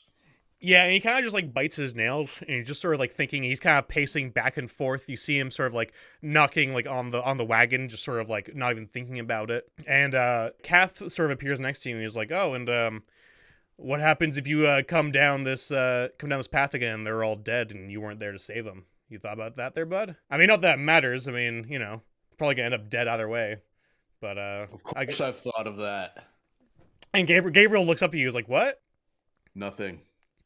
And Gabriel says, "I think I'm gonna lose a lot of money, but I should be able to resell these supplies somewhere else. I think you make a good point, though. I think we'll try and make our way back, but I am worried about going down there without any guards. I won't lie to you." Well, I clearly I can't protect you all. Yeah, I can't have your death on my conscience. That's a good point. I mean, yeah. I see her just looks at Alice's like leaking neck just on the ground. She says, "Yeah, all right, Jed, we're gonna take it back down. Boris, do you mind just taking one of these wagons up, maybe by yourself? That might still, at least if they are still there, that might still save me the contract for next time." Boris kind of looks distastefully, like he doesn't really like the weevils. They kind of creep him out. Yeah, they have like big proboscis that are just like sort of like almost like smelling the air as you look over at them. All right. I'll take one of the wagons up. Thank you. I might lose my son. I can't lose my business too. And he grabs his son. He sort of he tries wrapping up Alice in like some cloth and sort of putting her in the back of the wagon. Unloads some stuff. Jed moves off and sort of helps him and gets Benji into the other wagon, and they start sort of turning things around. It takes a while with how much with how big this is on this very sheer cliff, and they sort of take a little while. Right. Yeah, Boris is kind of like fixated on like Alice's head until they wrap it up and it gets like put away. And even then, he's kind of focused on where it is to some degree. Like it's in the back of his head. He's aware of kind of where the head is. Yeah. At all times. Yeah. Damn, that's dark. Yeah, and they turn around. Jed tries to help you a bit with like the landslide, just trying to get some of it cleared enough for you to be able to move through with just at least one wagon. And they start moving on. I have a question for you. They do leave. Probably takes them about an hour to get everything together and get things moving. Yeah. When they leave out of sight, do you take the wagon with you? Do you go with your word that you said you would and keep going, or do you just take the horse and go on without it? What's your plan here? That's interesting. It's an interesting question. How far from you're probably about Drum Peak 3 or 4 hours away, according to Gabriel. Like you'll probably get there about mid-afternoon. I will take it with me for now, but I'm gonna leave it back behind once I get closer, maybe with within a mile or a kilometer or so. Yeah. Nope. Sounds good. You know what I mean? I don't know how far away I don't know how I'll be able to tell or when I'll be able to actually see the fort. I mean, we're going up a mountain, so I guess it's like at the top, kind of hard to see it on approach. Yeah. So yeah, I'll try to just estimate that. Sounds good. Okay. Yeah, so you head off. You're sort of you get yourself at the reins of this big giant weevil. You have the horse tied up, I'm assuming, to the wagon, and you just go like you just get going. And in the seat next to you, Kath is there, and he was like, "It's just you and me, buddy. Just like old times, remember?" And he sort of like elbows you in the side, and I'll give you a chance to respond if you want to say anything to him. I probably deserve this. Yeah, you do. You're only getting that now? And he kind of breaks into this song, maybe like a traveling song they used to sing when he was alive around you guys, but like the words have been changed to be a little bit darker, a little bit mocking. There's a few different like verses that go the way you think they're gonna go, and they change a certain way where it's just, and he's just sort of in a really good mood. Yeah. As you guys are alone together, as you guys head up the rest of the mountain. Yeah, and he has a drink to kind of, the drinking to some degree kind of diminishes Kath and his, him being there. So he does just he takes it's almost like medicine. Yeah. You know what I mean? Oh yeah. You Uh, notice like a few like crates of like different jars and like all this different booze that's like behind you. It's like probably like the one solace here maybe that there's actually like a decent amount of booze that's here with you that you can actually take a probably nobody will notice it's gone, right? Right. Yeah, and he kind of hates himself for having these thoughts. That good thing I'm supplied. Kind of a thing. Definitely like just a lot of self-loathing and Yeah. guilt, and that sort of thing. Yeah. Yeah, but for the most part, he tries not to respond to Yeah. Kath just as a rule. That's why I assumed. Yeah. Yeah. Yeah, it seems like he always has a response for anything you say to him anyway. So it's you probably kind of learned like, oh god, if I just maybe he'll go away if I just stay put. Boar's like, Boar doesn't know, like, he tells himself that Kath is in his head, Yeah, but he really doesn't like believe, or necessarily know. Doesn't totally for know sure. for sure. Yeah, it might be his ghost. He doesn't know. Maybe he's cursed. Maybe he doesn't know what he disturbed there in the tomb they died in. He doesn't know what he brought back and this sort of thing. Absolutely. No, I think that's fantastic. And yeah, it's so dark. I love it. I love it too. And so you keep heading off. Nothing else happens until you sort of go around the corner, and I'll say you have some space when you notice it. You do notice what looks like a big wooden wall blocking off your path. You see it down a ways a little bit because it is twisting around, so you have to get somewhat close. But it does look like there's at least 2 guards with spears and crossbows on the wall. Oh, really? Interesting. Okay, I'm gonna leave the cart behind and kind of travel forward on my horse. Yeah. Up towards the gate. Yeah, I'm a bit kind of suspicious. I'll say paranoid about the guards just because we haven't heard anything, and maybe it's just because the pass is fucked up with these creatures. I don't know. Yeah. No, absolutely. Are there ways to communicate? I mean, is there like magical communication that happens, or is it all just by messenger? I would say that stuff exists, but for a town like this, it's usually by messenger. I would say that horseman that you saw, there's a very good chance if you look through stuff at all, you might have found some notes on him or stuff like that. But it looked like, from what you were told by Lionel, when they sent out word that they needed help with whatever infestation they were dealing with, it did seem like he basically probably mentioned like, oh yeah, like they sent like a courier down to go get help. Okay, yeah, cool, yeah. Understood. Okay, so yeah, I'll ride up to the gate. Yeah, the guards wave at you. Maybe I'm not as suspicious then. Yeah, it makes sense that they haven't been able to communicate potentially. And yeah, whatever. I'll bring the wagon up with me. Okay, sounds good. Yeah, you bring the wagon up, and one of the guards says, "Oh, you there? Are you're here with our supplies?" Some supplies, yes. And now I'm like, I'm almost like regretting kind of sending them back. Yeah, Boris is kind of wondering in his head, should I try to like ride back and catch them? Like, it's been hours now. We've kind of ridden in opposite. They're essentially 8 hours away at this point since you traveled up 4 hours. They traveled down, and I'm wondering it. Oh yeah, and there's somebody here who's not saying that in your head either. Who's there telling you, oh, that was a good call you made, Boris. Really, really good job. Yes. Oh man. So, but you look up the guards like, open the gates. We have supplies and maybe reinforcements, and you're kind of seeing the guards look very like lean. You're noticing the guards like one of them is almost not really responsive. The other one looks like very gaunt in the cheeks. It looks like they're probably not like a little bit not eating very much. The wooden gates open up to what looks like a small mining town as you go forward. It looks like most of the town has been sort of carved into the mountain here. So like you have like the edge, which is all walled off, and then it seems like most of the small squat buildings are kind of like carved underneath into the mountain. And as you pass through, you see lots of faces, lots of people, a lot of people in rags, and they look like pale and dehydrated, and they don't have a lot of nutrition. Obviously, like they're very definitely malnourished. And you see a lot of them start to swarm the wagon, like, oh, do you have food? Do you have clean water? And like people are yelling out, and like they're starting to like swarm the wagon.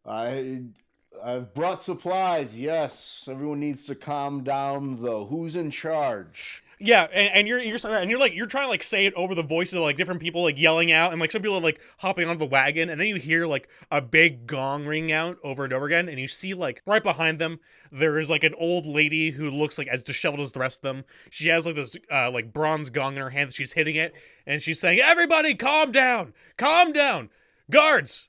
Get the supplies off. Everybody will be fed. Just relax for 2 seconds. And people start to like part the ways for her. And she says, "You there?" And she seems to look over at your chest, notices like the pin. She says, "Oh, they sent another Venator. I was hoping for a small army." Just me. Is the other Venator? Is he here? Yes, though they lost one of their band. What's left of them is just. She points to one of the buildings in the far end. They're in the building closest to the mine. They're planning to go in there tonight. So, you might be. They might be happy with an extra sword arm. Gareth has hopped off the wagon. He says, "The other wagon. They started heading back down the mountain. We took losses. Creatures attacked us. Lizard creatures. They're blocking the pass." Yes, those are the ones that have been causing us trouble. There's many of them in the mines. They tend to attack us during the day. They've been going through. Sorry, they attack us during the night. The Vander band has been staying up during the night, fighting them off and sleeping during the day. We've been taking many losses, and she kind of points to like the cliffside, and you're seeing like loads of different bundles, like in the shape of people, just being sort of like just a mound of different people in different like blankets and bags and other things. Just like it seems like there's probably maybe like 70 to 100 of them. Some look like parts of the bodies are gone. Most of them are stained completely red and like sort of a rusty color. It looks like Breed Dower. Like an infirmary type of thing, or they're all dead. It honestly just looks like they're just trying to find places for the bodies because they're running out of spots for them. How many like other people are here? Like how many buildings? Like how big is this? I would say from a quick look, you would probably say that this is like a town of like 800, but right now you're probably seeing about like maybe 400 people. Okay, yeah. And you're seeing like guards like kicking people back, hitting them like with like their spears and shields, trying to push them back from the cart because they're trying to like unload it and trying to see what they can do. And the woman says, "We've been rationing our food. Hopefully that'll be enough for us to go on." The vendor was saying that they can't deal with them tonight. They think we're going to evacuate the town, which we hope that doesn't have to come to that, but we're running out of options. The pass has been far too dangerous to traverse before this. How many of them have escaped the mines? Maybe about a dozen, maybe more. They tend to move at night, so it's hard to see them all. We killed 3 on the way up the pass, but they took the leg of one of our number and killed another outright. Yeah, I'm sorry. It's been going around a lot here lately. The merchant that was bringing you these supplies, Gabriel, his son lost a leg and he took the other wagon back down the pass. We weren't sure if it would be safe here, but now I'm worried about sending them back down the pass. Yeah, that's regrettable, but understandable. I am. Is there any way to... do you know if anybody else is coming? We sent down another horseman to get more people after we didn't hear from the Vanders for a while. He died in a landslide on the way down. Okay, well, I guess you're our best bet. Hopefully, Gabriel. I told Gabriel to send help and send word to the order. Well, hopefully they make it back down. Yeah, hopefully, and hopefully somebody can help us in time, but. We'll see. And you see her, like, she looks behind you and starts banging the gong again. She says, "Get back from there, now!" She looks to you, and she says, like, "Yes, the other ones, like I said, are over there if you want to speak with them and maybe work with them. I don't know. I don't know if you... Yeah, it's not looking good." I'll quickly kind of disengage and head over to where she's, like, indicated I can find... Yeah, Gareth. Yeah, and you head to that building that looks like it's close to the mines. You see, basically, essentially, this looks like I said, like a small sort of like medieval village that's like built into the side of the mountain. And then you see like at the far back of this village, there's like a big chute, which is like clearly like where the mine is. You're seeing like a bunch of like broken machinery that's like probably like where like maybe like some sort of rope and pulley system was there before, but now it's gone. Man, it looks like there's a lot of like different maybe blood stains, on the ground leading out of the mine, a lot of broken like rocks and other things. You're seeing piles and piles of like the red magnetite. It's like a very gory. It's almost like red glass is what it looks like. It's Cool. extremely rare and expensive mineral that seems like it's not going anywhere anytime fast, but it's all just sitting there next to the mine entrance. Kind of unrefined, Yeah. like Just big chunks of it. chunks and Yeah. piles, and okay, cool. And yeah, you head to that small squat building that's near the mine, and you go inside and you see what looks like a sort of younger, leaner version of yourself. He has arm wraps covering his hands and arms. They have these runes covered over the arm wraps, and these silvery robes with repeating symbols of the Venators, like all like the different eyeballs with the lightning bolt through them. And you see him sparring with a young woman, probably around the same age as him. Your son's probably about 18 or 19. She looks to be about the same age. She is wearing green armor with different like Carchaean charms woven into her hair and clothes. And as a reminder, Carchaea is the city-state, like the druidic city-state, the theocratic one. It has like a lot of stuff going on with healing and agriculture and all sorts of stuff. You do notice that... Yeah, sir, go ahead.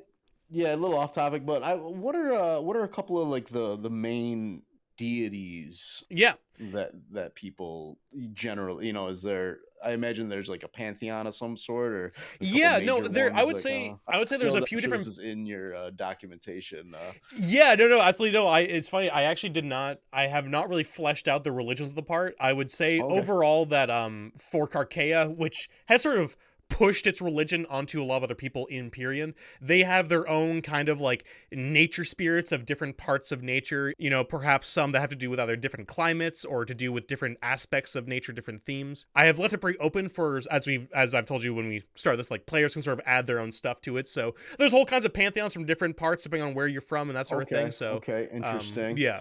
No major, like, like a major okay, well, just to let you know what I'm looking for is, like, I want to get, like, a couple curses going that boars can kind of use. So, if you think of anything at all, you're welcome to. Like, listen, I haven't fleshed that out too much, so we're welcome to start. This can be the start of that sort of stuff for fleshing stuff out. Cool. So if you think of any names or any sort of things like that, you're totally welcome to use those for sure. Okay, cool. But yeah, no, that's totally fine. Yeah, no, and I would say like the charms that she has on her armor looks a lot like there's probably a few that have some of those different aspects of those like Carchaean gods, and it depends on if you follow Carchaea. Like they have pushed their religion upon a lot of the region as part of them giving food and healing. Is that part of it's also that kind of like slimy thing of making you sort of take their gods in as well.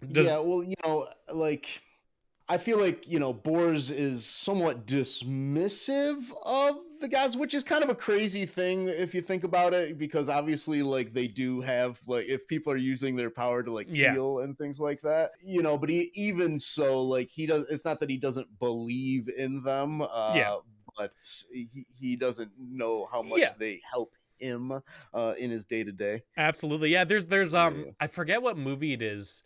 There, I'm sure, and maybe you remember it, but there's that, it's in something where some guy's like, oh no, I absolutely believe in God, I just really hate him. Or it's just one of the things where, like, my life's so terrible. No, I believe in him. I just fucking hate that guy, because look what he's done to my life. Yeah, and I feel like, that is an attitude that I can get behind. Yeah. For sure. I love it. So you see Gareth sort of sparring with this girl. You see him like he's throwing knees and elbows and fists. And as you open the door, he kind of looks to the left and he's like, "Dad, what the fuck are you doing here?" Gareth, he's very happy to see his son. He's got a big smile on his face, and he's like hesitates for like a moment, but then he takes a couple quick steps forward and goes to embrace Gareth. Yeah, Gareth kind of like just holds back a bit. You see his friend, she kind of goes like, "Gareth." And he kind of like rolls his eyes really quickly and goes in for a hug. It's like that very light hug where you can like, you feel like the arms go around you, but it's not like he's not holding you as hard as you're holding him. And like as you're holding him, you are seeing behind him there seems to be another body that's wrapped up in a white blanket. On the blanket's chest, you see like an axe and a flintlock pistol just sort of crossed on the chest there. And then Gareth kind of pushes you back and he says, "What are you doing here, Dad?" Lionel sent me. Oh, yeah. Well, I mean, it's no surprise that, Lionel would have to get you to go anywhere. But I mean, we have this almost under control. I mean, I don't know how much you've been told so far. Well, it's good to see that you're all right. Yeah, and the woman says, I'm Olwen. I'm Gareth's friend. She holds out a hand to shake yours. Boars. Yeah, Gareth's talked a lot about you, and Gareth goes like, "Stop, Olwen." And she says, "Well, I'm really happy you're here. We're in serious trouble. We're gonna head out to the mines tonight. They seem to be more active at night, and staying here and trying to stop them hasn't been working so far. So we're trying to see if we can maybe put an end to this infestation, you know? And well, we could use all the help we can get. Nobody else wants to go down there anymore with us." How many are there? What numbers are we talking about? Why not collapse the mine, the tunnel that they're coming from? I mean, that was an idea, but there's been a few different mine openings, says Gareth, where he says, we were thinking of that, but they're stopping us from doing it. There is the black powder reserves we had when the iron coffin fell to the bottom. It fell with the gunpowder, black powder reserves down there. We're thinking we might be able to grab some if you think we might still be able to do that. Or if we can find the source of them, maybe we can at least maybe blow that down. He said, he kind of like stops for a moment. He says, it's pretty volatile, and he kind of looks away, and he's like, but you have more experience. What do you think we should do? Do you think we should try and go for the black powder? Do you think we should just go into like one of the mine entrances to try and find the source? What do you think? I'm assuming you're gonna join us, right? Now that you're here. Of course. Well, I think the black powder is a resource that we need to get, and perhaps we could use it on the source of the infestation. Yeah, I mean, Olin says it's pretty volatile stuff, but we do think that, you know, maybe if we can, you know, make sure it doesn't blow ourselves up, you know, if we can find the source of these bone snappers, as Lamorak was calling them, maybe we want to destroy the entire mine in their way of life, you know. The thing is, though, is that we're thinking if we don't get this done by tonight, I think we're gonna try and move them out tomorrow, but that means there's gonna be like 500 refugees with nowhere to go, and I don't know. I don't know how much better of a situation that is in this place. Before we evacuate, let's try and destroy these creatures and their way of life, as you said. Yeah, and like it's probably about evening time now. Gareth says like, "All right, Dad, if you want to take charge, I will say." He kind of looks to your armor and like your shield and everything. He says, "We should be able to move through there, but it might be a little bit tight for you. You might, like," he sort of says, like, you might need to move your shield in a certain way or whatever, that it might not be quite as useful. So he kind of mentioned, in terms of mechanics, if you guys are going through any, like, the hallways, it might be like your shield has to be on your back or in front of you, and it's not going to really be able to be used as part of your AC. Your armor's fine. Like, armor is actually, like, pretty easy to move in. It's not really as difficult as people act like it is. But your shield might be a little bit of an issue. Okay, no problem. Yeah, I can wear it on my... Does it offer any function on my back at all? I would say, while it's not directly being used, it might have some cinematic use, but I'd say overall the AC just won't be. As long as I'll say, just in moments where you're shimmying through a tunnel, if you guys get into any like open spots, you can take it back out. But just for like traversing in any like really tight spaces, it won't be a. What does the shield even do for my AC? I think it gives you a +1 or +2. +1. I think if you unequip it, it'll show your AC difference. If you take off the shield, you have a 17 AC. Yeah, so it gives you a +1. Okay, cool. Yeah, so it's pretty good, but it is. And yeah, if you click on the shirt when you're not using it, it will. Or I mean, you can just remember it too. It's not a big deal, but that will automatically do the AC stuff for you. 10-4. Cool. Yeah. Cool. Is it just the three of us then? Yeah, we had some of the guards go down with us, but after enough of them died down the mines with us, the others don't want to go down there anymore. They'll stay up here and sort of guard the town as much as they can, but we started running out of food pretty quickly, and then we started running out of clean water, so a lot of them are too weak. And Gareth sort of points to Olin. She says she's basically the only reason why we're still standing up properly, and you kind of see that she does like a little bit of like an incantation on some like moldy bread, and it still stays pretty moldy, but overall she's able to like remove some of the mold off of it. I've brought some fresh supplies. Yeah. It's just a wagon, but You should be able to get a fresh meal. Yeah, Olwen says, I think it's best for the villagers they get it. Gareth and I have been able to stay somewhat healthy. I think they should keep it. I think they're worse off than we are. I've been trying to heal who I can, but today I've sort of tried to keep some of my magic and energy for this expedition. So if we get in any trouble, I'll try and keep us up. Keep your strength in reserve. Yeah. And one hot meal for the two of you, I think would be a good idea, but it's your choice.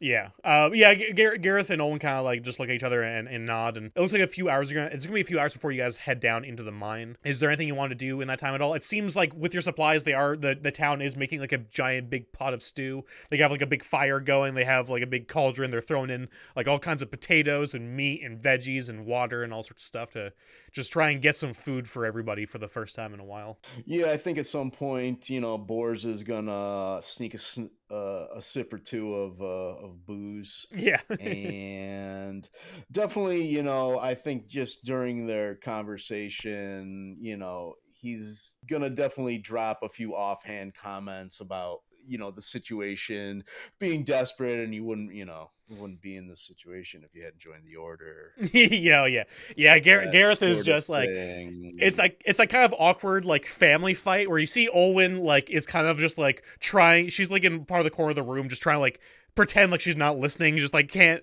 as if she's not there, just like cleaning her armor, recleaning it, just kind of like not trying to not pay attention as you two get like little snippy jabs about things about like Gareth's like, yeah, well, if you were there for my childhood, maybe I wouldn't have had to fight for my own and all that, and like let's sort of go back and forth.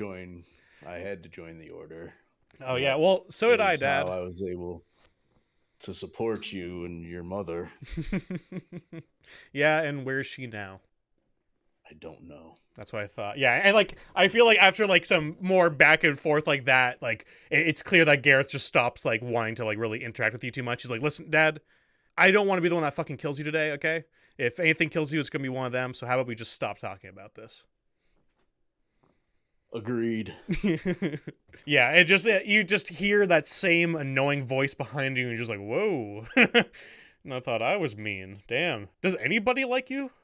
And that's probably that's like the moment where Boars slips away and does a little drinking. Yeah, you're sort of out like I mentioned like maybe you're checking out the mine, trying to see what the situation is. It looks like recently there's been like a rope sort of hooked onto the beam where the lift used to be, where it seems like that's like probably the best way down. You see the rope goes down into darkness, down into the shaft of the mine. It seems like, at least for now, it'll be not super tight quarters, but you can tell once you get down there, it's going to get pretty rough pretty fast in the mine.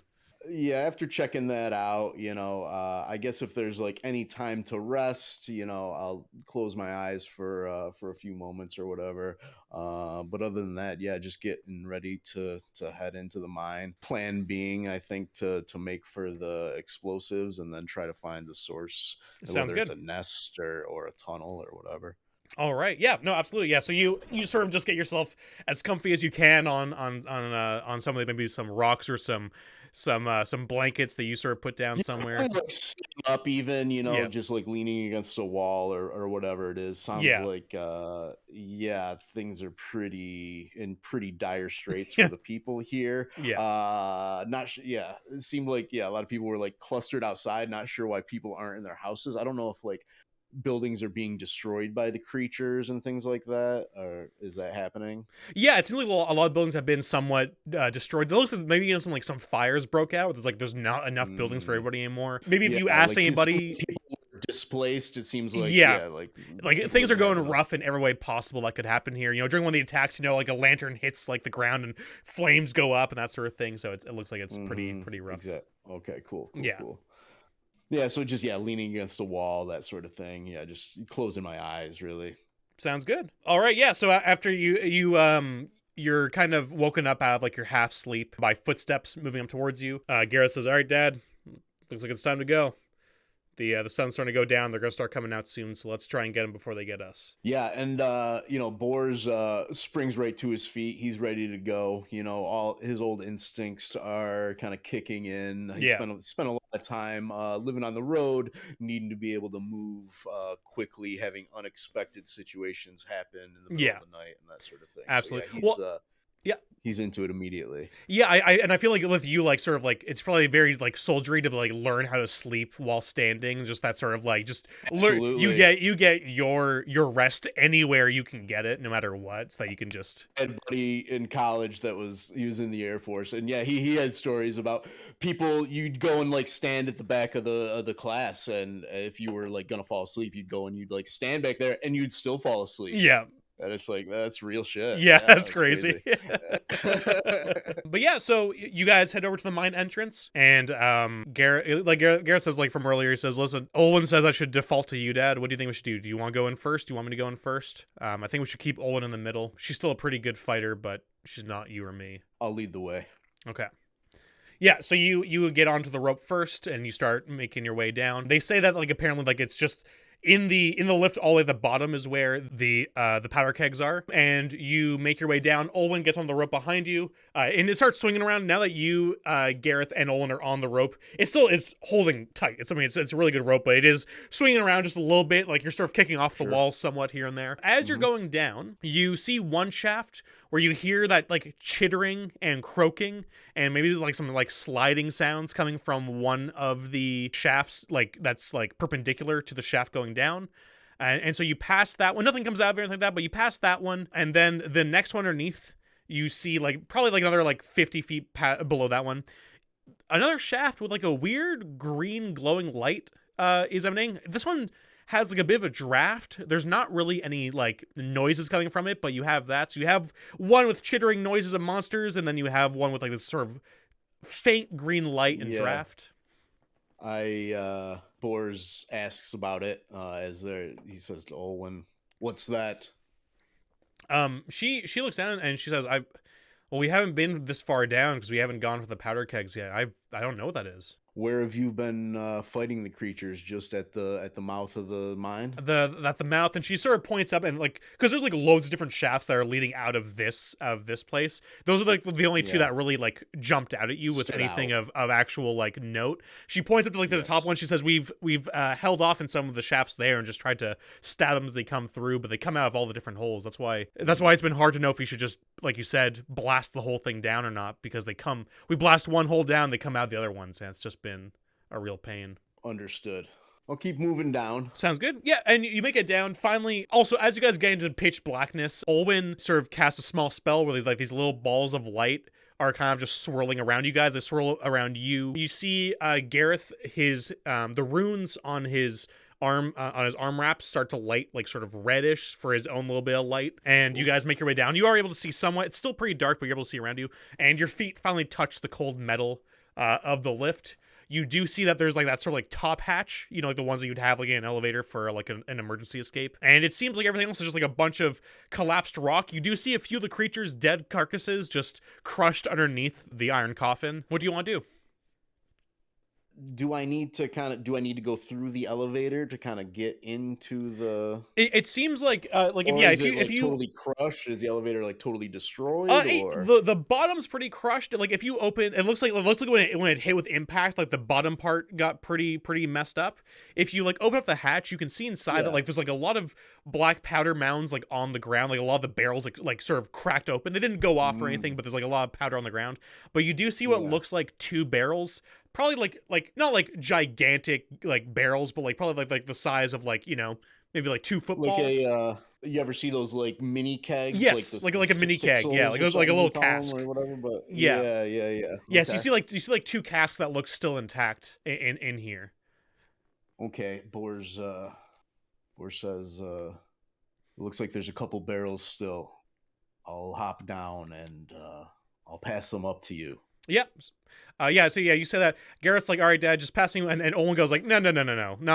Not with those hand wraps on. No, I'll take the other one. When she jumps down next to you, you hear like a light bang onto the metal, and she puts her hands down to reach out for one of the casks from you. And I imagine you pass it off to her, and she sort of. I would say also, I feel like we should have like done this as soon as possible rather than like waiting for nighttime. Like I feel like that would have been the best time to do this. No, I would say honestly, I would say Bors thinks of that for sure. Where it's like these. why did these Yeah, two we would inexperienced people go think the when best they're time to like go was it's like like at vampires or yeah. whatever. Yeah, yeah. Yeah, like if you do a question at all, or if they did come up while you were resting up like earlier, they kind of say like, oh well, like a lot of them like we don't know what they're doing, how like how deep inside there, if they're stronger in there or anything like that, but they just don't come out during the day. So we thought maybe we should do it when like they are going to otherwise attack the town. Was their thought, but it seems like very flawed Almost thought. as a distraction. Yeah. Where it's like they're not Almost. gonna attack the town if we're in there attacking them. Was their idea, but I feel like Boar, an experienced fighter, is like. Okay, there's a lot of flaws Logic, here. I don't like that logic. I think we should attack them when they are potentially weaker, Yeah. or sleeping, Yeah, just yeah, in general. sleeping, yeah. Maybe, yeah, whatever. Yeah, so Yeah. whatever. I'm sure I suggested that. Okay, so yeah, I want to check out like the ton. Like I feel like I'm picturing like the thing. Is it like an open elevator or is it like an enclosed kind It of looks like an thing? enclosed. It looks like an enclosed elevator where like it has like mesh like on the sides there. Like it looks like you can Like see inside of Alien or it, but like something. yeah. But like it's like lots of bars. Like it feels like basically just a big cage where it's like you're being lowered Yes. into the depths. You're like opened up from the inside so that you can like get into whatever shaft you get stopped at. And I don't know, I'm picturing that like the way it fell, like maybe the doors are kind of like Yeah. opened or whatever, Yeah. kind of like crushed open or crumpled open. Absolutely. So yeah, I'm kind of like, checking out what may or may not be down there. I taken a listen, kind of a thing. And I say, Owen, can you send a light down the tunnel? Yeah, and she does that. You see, it looks like mostly. Oh, sorry. Which tunnel are you doing this in? What was the? Like the one like out of the elevator, like Oh, wherever I the see. entrance, Yeah, wherever like the door to the elevator is kind of opening up onto. yeah, yeah. You do that. There's a shaft there, and it looks like overall like the little balls of light fly down like the tunnel, and it lights it up. It looks like it's mostly just rock. The lights kind of go off around a corner and stop, but there's no like croaking. Nothing comes jumping out at you. It seems pretty quiet. You feel like a light draft coming from this one. This third shaft that you're looking at. I don't know. Okay, cool.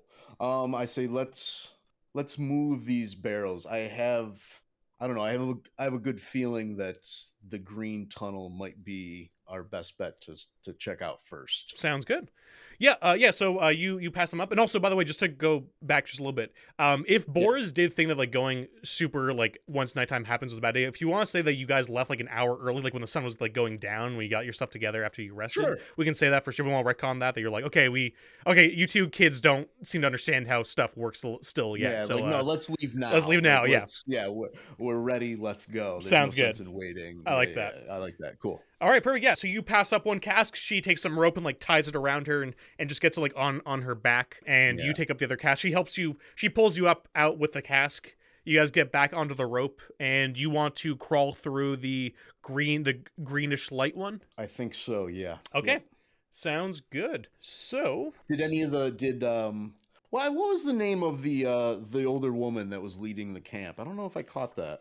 Oh yeah, she didn't say her name. They just say her name was Sarah is what they say, just Sara. They if you ask about who she was, they just said like oh she's like the current camp leader after her husband died because he was like He died during. he was like the mine this? owner and the town owner, but then he died pretty quickly in the first attacks, so she sort of took over and has been trying to just basically keep everything together since then. Did she or any of the mining crew or whatever mention anything about this green glow? Was that did that play into like the attack starting or was anything like that mentioned at all? She does. I know I didn't mention it. I know I didn't. No. Ask at the time, That's but totally I'm just fine. No, curious. I would Yeah. say that if you are asking about that at all, like if you are asking like anything with that, like she kind of says like, well, we arrived already when attacks were happening, so most of what people were talking about was just the attacks and nothing else really. But I think one of the miners before he died did mention they did find some sort of like weird precursor device somewhere down here, but like I didn't really ask too much about it because he kind of like passed out around the time they were talking about it, and like it seemed like there's bigger things at hand in the moment, so I didn't really. A device that they found before the attack started. Yeah, And yeah. that may have preceded them. Okay. All right. Okay. I think I like our odds of checking out the green The green light. glowing Okay. tunnel. Sounds good. Yes. Yeah. Yeah, so you get yourselves into this tunnel. Like I said, you kind of pull your shield, like it has to be sort of like to your side or to your back, where you're kind of like dragging your way through. Mhm. Everybody's like on their hands and knees, just sort of just trying to get through here. It Yeah, I'll winds. stow it. I'll stow it right away. I'll put it on my back or whatever. Yeah, Yeah.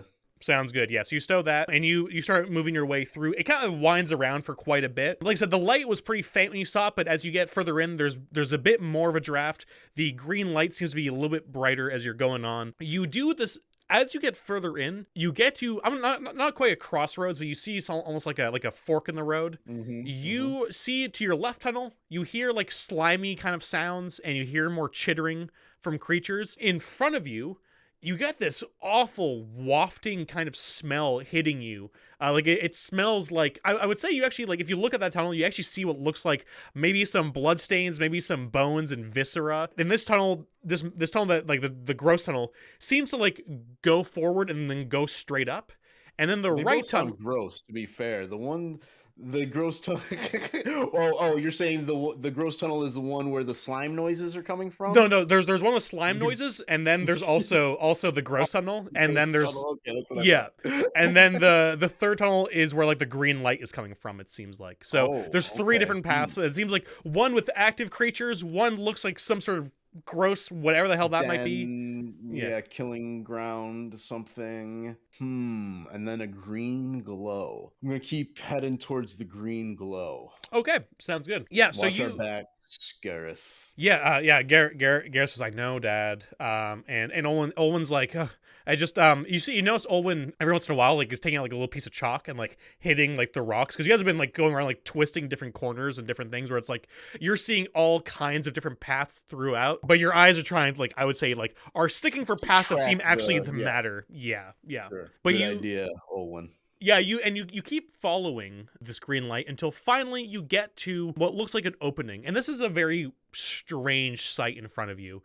And I'm going to try and do my best to describe it properly for you. But imagine like this tunnel sort of opens out into like the side of the cliff, it seems like. Like, and you look down and 50 feet below you is this big shelf. On the shelf, you see like 15 of these bone snappers that look like they're sleeping. Like they look all curled up like really fucked up cats. And this shelf that goes from like the like underneath you out to about 150 feet, something here doesn't make sense because you're in the middle of a mountain and this shelf stops and then there's just like a cliff, like it just drops off into darkness, and floating in this darkness, like sort of like on the same level as the shelf, you see about like 60 feet out, 80 feet out, you see this like spinning metal island that's just sort of slowly moving. You see like it's blinking with like green lights that are like pretty bright, especially down here in the darkness, and it's just like slowly rotating, like, and it looks like it's just floating there like in the inky blackness, and like underneath it is like just like this void metal island. Yeah, like it looks like a big, like, you know those like jacks, you know, like the game you play as a kid with like the ball and the jacks. Yeah. It kind of looks like a big jack, like it. Huh. Oh, so it's even got like arms. Yeah, it has like coming all off these of spikes going out of it. Like like, it's really hard to see, and it's sort of just like blinking green. it's the whole thing is blinking green. Like how like total radius, like or total like diameter of this thing. What are we talking about? I would say probably If it were a sphere, you know. Yeah, what I mean? like I'd say from one end to the other, I would say it's probably about 20 feet. So like a 10-foot radius. Like if it's a circle, like it's just a slow moving circle. Yeah, you kind of see like it looks like probably about 20 feet. Like it's really big. Spindles are kind of coming off in all directions. Yeah, and for the most part, yeah. And it's just kind of moving there, slowly rotating. Well, I think we need to blow that up. Thor's whispers. Olwen, what do you think that is? Olwen, can you tell anything with your sorceries? Olwen sort of looks past you because like it's still like a pretty tight tunnel, and she's like, I've never seen anything like that in my life before. I don't know what that is. And you see, like, you kind of look at like over to where Gareth is, and Gareth's kind of looking behind you guys. It seems like he's like listening. But yeah, Owen's still talking to you. We're like, I don't know what that is. I look to Gareth. I say, what is it? He looks back to you, says, I'm hearing sounds. It sounds like some of the creatures are stirring or moving. And not the ones below you guys, but it looks like ones in the tunnels behind you guys. Boris says to Owen, how much destructive force does one of these casks hold? I know they were using pretty high quality gunpowder that they got from Reykjavik, the sea state up in the north. It's pretty fine stuff, so it should be pretty powerful. We might want to stuff our ears with like cotton or something, if we say these off, because it might completely deafen us if we don't. And mechanically, I would say from what he tells you and from Borz's experience, you can probably guess these are probably going to do about like 10d8 damage and sort of like a 20-foot radius. Okay, I guess that's what I was wondering, like how close do we need to get these things? And you said this thing is floating out in space like 60 or 80 feet. Yeah, it's like it's out there, and underneath you is like I said, on the ground is like 15 of these creatures just sleeping. Yeah. Interesting. Do I get any sense from this thing of like, I don't know, evil or any sort of sentient intent or anything like that? I'll ask you a question. Because I would say it's hard to say with that. I would say, does Bors have any experience with any precursor devices, any old Empire stuff at all? Has he come across any weird technology like this in the past, or has it been mostly just slaying monsters, doing soldiery stuff? I mean, is this the sort of thing like you might find in Boira? I think he's like he's done like various expeditions down there. He's kind of like I guess he would almost be sort of an expert on that kind of area, on those sorts of expeditions, just because he's survived a few. Yeah. You know what I mean? Yeah, you know what? I will say, I'll give you, because of that, I'll say, give me a no roll, and you can use either intelligence or wisdom, and I'll give you a +2 to this roll, just since you've probably had many nightmares, studied a lot of these different things. Maybe in those tombs you saw certain things, so we'll see if, okay, 11. With that, which is a very good roll. Yeah, that's, what, 12's yeah, 12's with like in terms of roll, max without any modifiers. So 11's very good. You are pretty well versed in a lot, not like a lot of precursor stuff, but you come across a lot of different things. I would say, from what you can tell, you don't think this is necessarily malicious by itself. You have come across, I would say, the stuff that's in Boira is perhaps like maybe from a different empire or from a different civilization, where a lot of that stuff was absolutely malevolent, and a lot of people think, and you probably have seen enough stuff to probably maybe believe this, that whatever's happening in Boira, the weird foggy shit that just never leaves, never dissipates, and also never leaves Boira, seems to be because of like an old working or some sort of like, they think it's either a device or a curse, or that's that sort of technology that's advanced to the point that it looks like magic. And you say that this feels more like some of the stuff you've maybe found in Pyrrhion before, where it might just be some old technology that is probably more like utility, or the actual reason it exists is not necessarily totally known or whatever. Yeah. It can be used as functionally, but it's kind of just left to its own devices at this point. Yeah, and I would say if you can get closer to it and maybe interact with it, there might be a chance for you to learn more about it. But right now, I would say that you don't think this is like a malevolent cursed device that's like controlling these creatures or anything. It seems like it might be someone else, but like it does look like it's definitely still active in some state or another, for sure. Not quite sure how to proceed here. What do you two think? Should we try to get closer to this thing and figure out what it is, or should we just try to seal up the tunnel a little further back and maybe seal these things in? Maybe there's too many branches of tunnels. I don't know. Gareth says, well, I think we should either deal with whatever this is and whatever you want to do with it, or I think we should head back and maybe find out what the source of those noises are. I think those are our two choices here. Sealing up's not the worst idea if at least we want to, stave off these ones here. But it's up to you. How many of these things have you seen at once? When they've attacked, it's been hard to see at night, but they've come in like waves of like a dozen or so, and then like maybe a dozen come up, we could sort of slice through, and like by the time we're done with that, like another dozen have come out of the tunnels. How many have you killed? I've probably killed about maybe 6 or 8 a night, and Olwen maybe 5 to 7. We tend to burn the bodies after or throw them off the side of the cliff when we're done with them. I wonder why they don't come up in force and overrun the defenses if there's dozens and dozens. Let's investigate the noise. I'm not sure what I can do with this object. Okay, sounds good. I don't know. I wonder if it's attracting them or riling them up. I'm not sure. All right. But let's head back a ways and see what else there is. Sounds good. Yeah, so you head back up. Or sorry, you head back the way you came, and yeah, and you see, so and then you have those two tunnels. You have the tunnel that's like really disgusting and gross and full of viscera, and then you have the tunnel that's like you're hearing a few more noises from. You are still hearing noises coming from like the slimy one, but you're hearing a lot more noises coming from the other shaft. Which way do you want to go? I want to go towards like I don't know whether it's a feeding ground or whatever it is, but wherever the smell of rot and death is. I want to Okay, go yeah, that way. it's yeah. You see, Gareth kind of like puts like a little bit like a handkerchief like over his nose and mouth, and Olwen kind of like holds her breath, and you guys start making your way through into that one. And like I said, it's like a sheer. It goes like forward for a bit and then goes straight up, and you're able, because of how tight it is, you are able to just drag yourself up. And Olwen tries to give you a little bit of light as you're going up here. And you keep going for a while, probably too long. It's disgusting in here. Like the smell is just invading your nostrils. You're getting like some slime like on your cheek.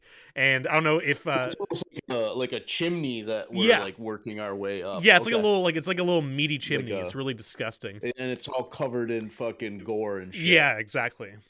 Oh my god. And yeah, and you yeah, it's not nice at all. You bring yourself up to the top, and like there's a little bit of light from Olwen's like little like spheres. You see what looks like a pretty big figure in this room. This is like a pretty large room. You see what looks like a pretty big figure in the middle of it, and you see some other stuff. Do you want Olwen to give you some more light? Are you going to try and see stuff while there's still a little bit of darkness? What do you want to do here? You're the first one seeing this. They're both below you, so they can't see whatever you're looking at. Yeah, I kind of squint into the darkness and I see this large figure, and I'm not sure. I'm thinking maybe is it moving at all? I'm thinking maybe it's a statue. So do I see it moving? So you do see it moving, and you also see like, it looks like it's like on some sort of platform, and it looks like the platform underneath it is like vibrating and like quivering, and you just see like whatever this big thing is moving around somewhat, but it is hard to see in the darkness.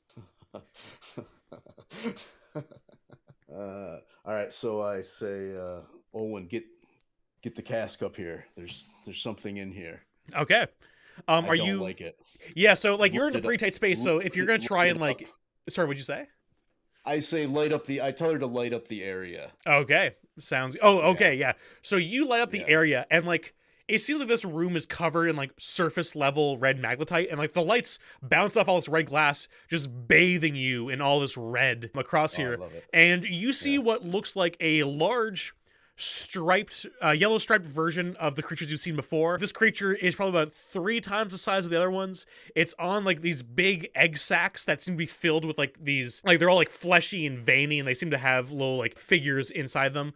And you also see what looks like, you see 6 of these other bone snappers that are on the walls, on the ground. So you see basically like the brood mother and then 6 other ones. Yeah, it's fucking the queen alien. Yeah. Fucking, and as leave her alone, you bitch. Exactly. And as soon as you light it up, they all become like aware, because it starts reflecting off of all this red magnetite here, and they all start like screeching and croaking. And so we'll just go into combat here, as they haven't moved yet. What do you want to do? Well, I'm wondering what the mechanics of these casks are, as far as like, can we like light them up and like throw them into the room, kind of a thing? How far are we from the brood mother? I would say so that this room's like not a huge room. I think like you still have some space. What I would say, to be able to actually throw it, you would need to pull yourself out of the tunnel here. Yeah, that's definitely first step for sure to get up into the main area. Yeah, so I would say that with the size of this room and like the amount of damage that will do, you can do that, but there is a chance you could hurt yourself as well with the explosion. So I would say you can get yourself out. You are going to expose yourself like into the room now to actually like light up and like throw it. So like, if I may, I would say that like when like we would have gotten up into the room and I would have been like light up the area. I see what you're saying. I see what you're saying. Okay. Like, that's kind of what I intended, if that's okay. Okay, yeah. Well, then in that case, just give me like a dex stealth, like a sneak check, just to see if you can get all that stuff going, so that you have it ready for the fight. Totally. Okay. I'm gonna say that you were able to get up and get yourself I'll be nice here. I'll say that all 3 of you could get yourselves in position, but What's up with the -3 on that? What's going on there? What was the? Is that my armor? Yeah, it might be. Let's see here. It's got to be the armor.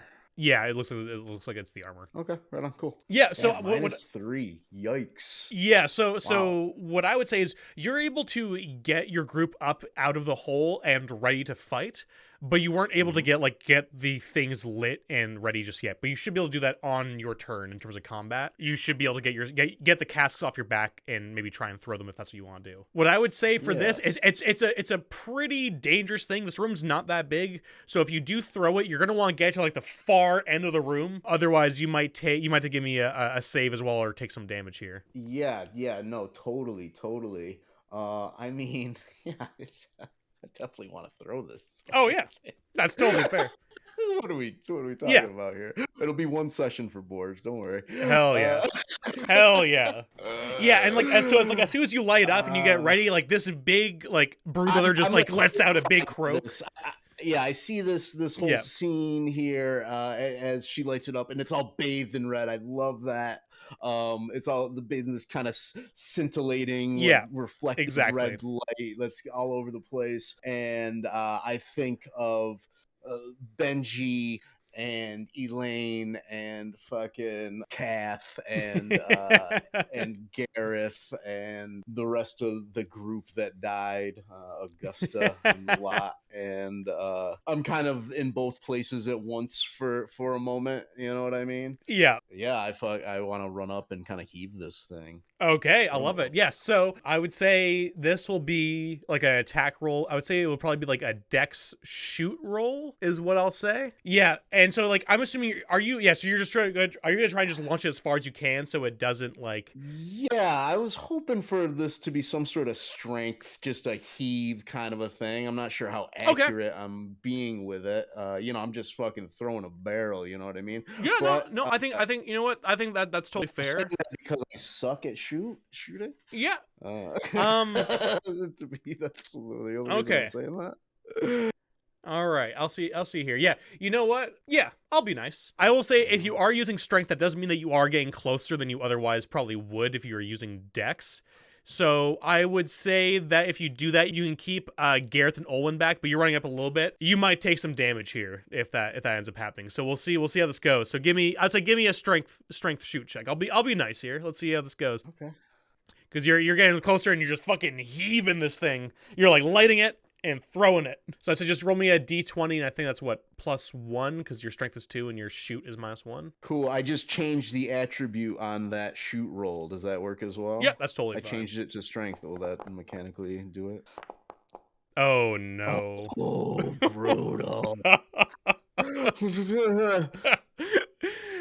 So Dan rolled a 2. Like there's some sort of slippage in all the gore and whatnot. Yeah, you slip on the gore, and the barrel makes it to the broodmother and her eggs, but it sticks right in one of the eggs, and you're not too far away from it, and it's gonna go off. Do you want to roll me 10d8, please?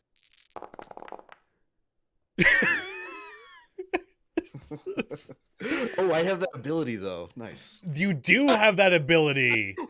So this is that's amazing. So this is 50 damage. I'm gonna say you do that. Damn, that was a good roll, huh? 10d8, 50 damage. That's slightly above average. So you do that, you get blown backwards. 50 damage explodes everything around here. It seems like the juices from the eggs are all flammable too. Screeches and croaks go out everywhere. Everything's dead already. The room starts to crack and collapse. I'm going to let's see here. I'm going to just make an attack roll for Gareth. Gareth does this thing where he sort of he sort of punches his hands together and sort of tries to make this fire shield in front of him and Olwen. We'll see if he actually is able to do it or not, though, because this might not might not end up well for them. Okay, 11. Ooh, that's a good roll. So that's on a skill check there. So yeah, 11's very good. So he's able to do that. He still gets slammed backwards. So is Olwen.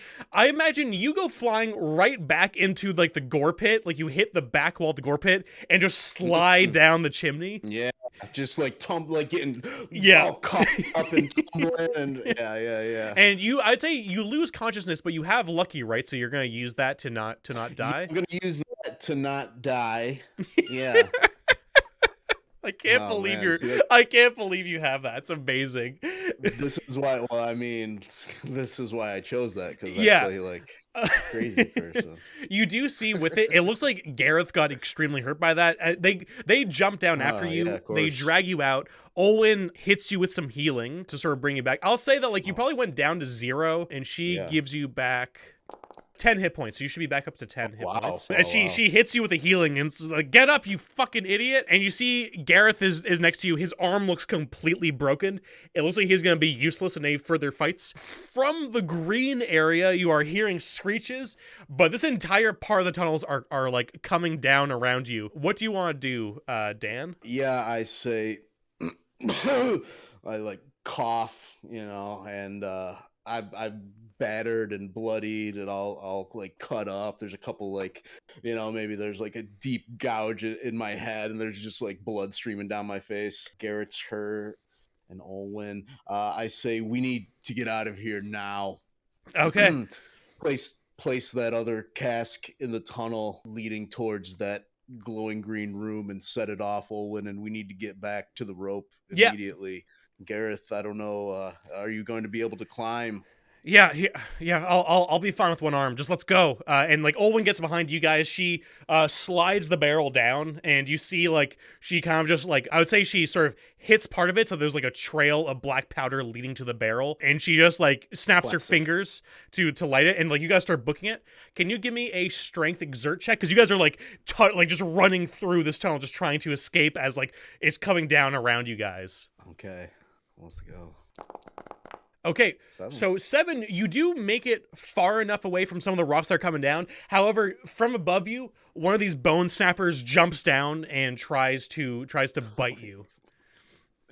So it's going to get one free attack, but then we're just going to go into a quick combat as it tries to get you. It does not with a 14 to hit and does not hit you. But yeah, it looks like it's going to try and go for Gareth next, who's less armored. But yeah, but it's right above you. What do you want to do? Well, I'm going to cover Gareth and take a swing at it with my Warhammer. Okay. Screen Gareth. Okay, sounds good.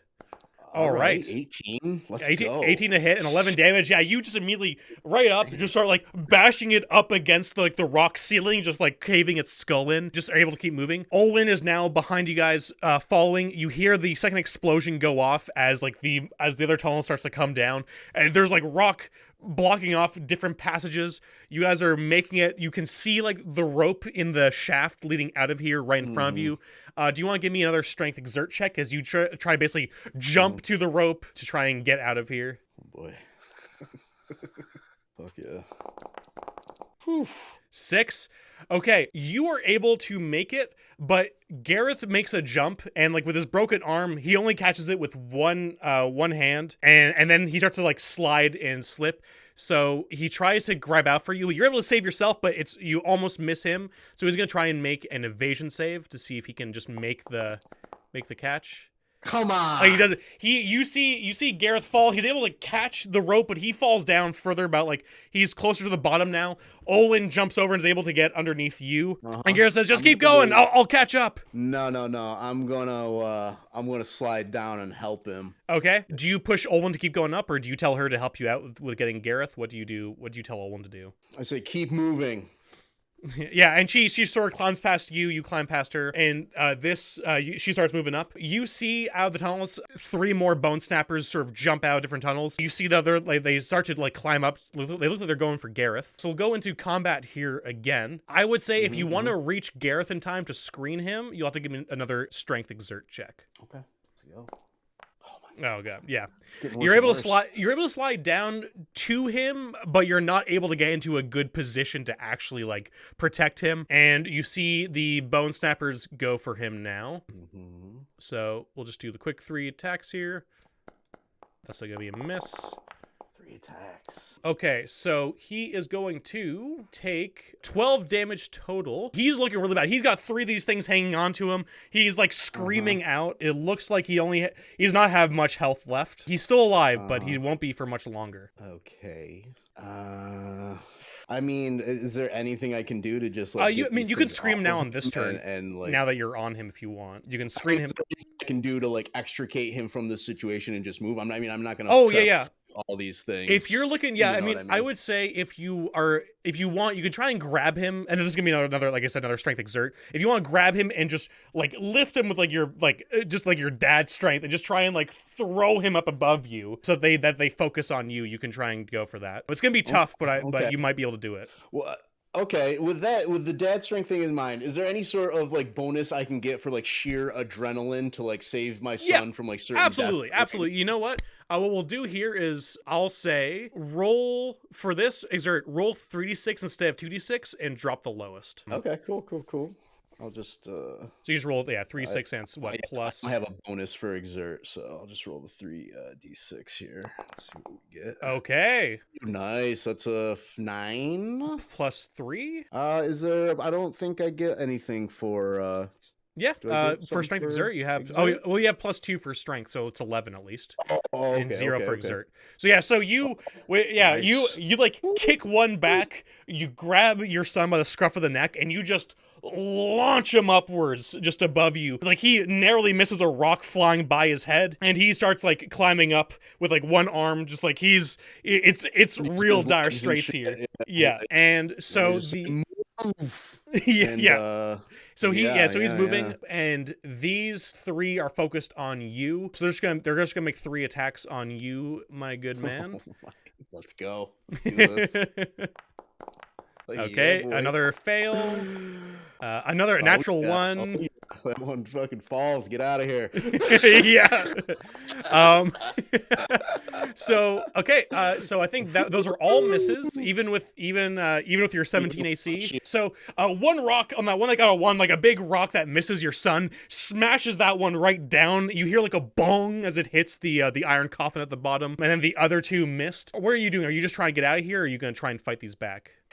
I'm going to. I'll give you your options in case you want to know your options. Your options are, if you try and get out of here without fighting, it's going to be 1 strength exert check, or if you want to fight them, it's just going to be you attacking them. But you try and get away without fighting them back is just going to be you trying to like athletically outpace them and help your son out, or you can try and fight them back so there's no longer a threat, but you are running out of time. So those are the 2.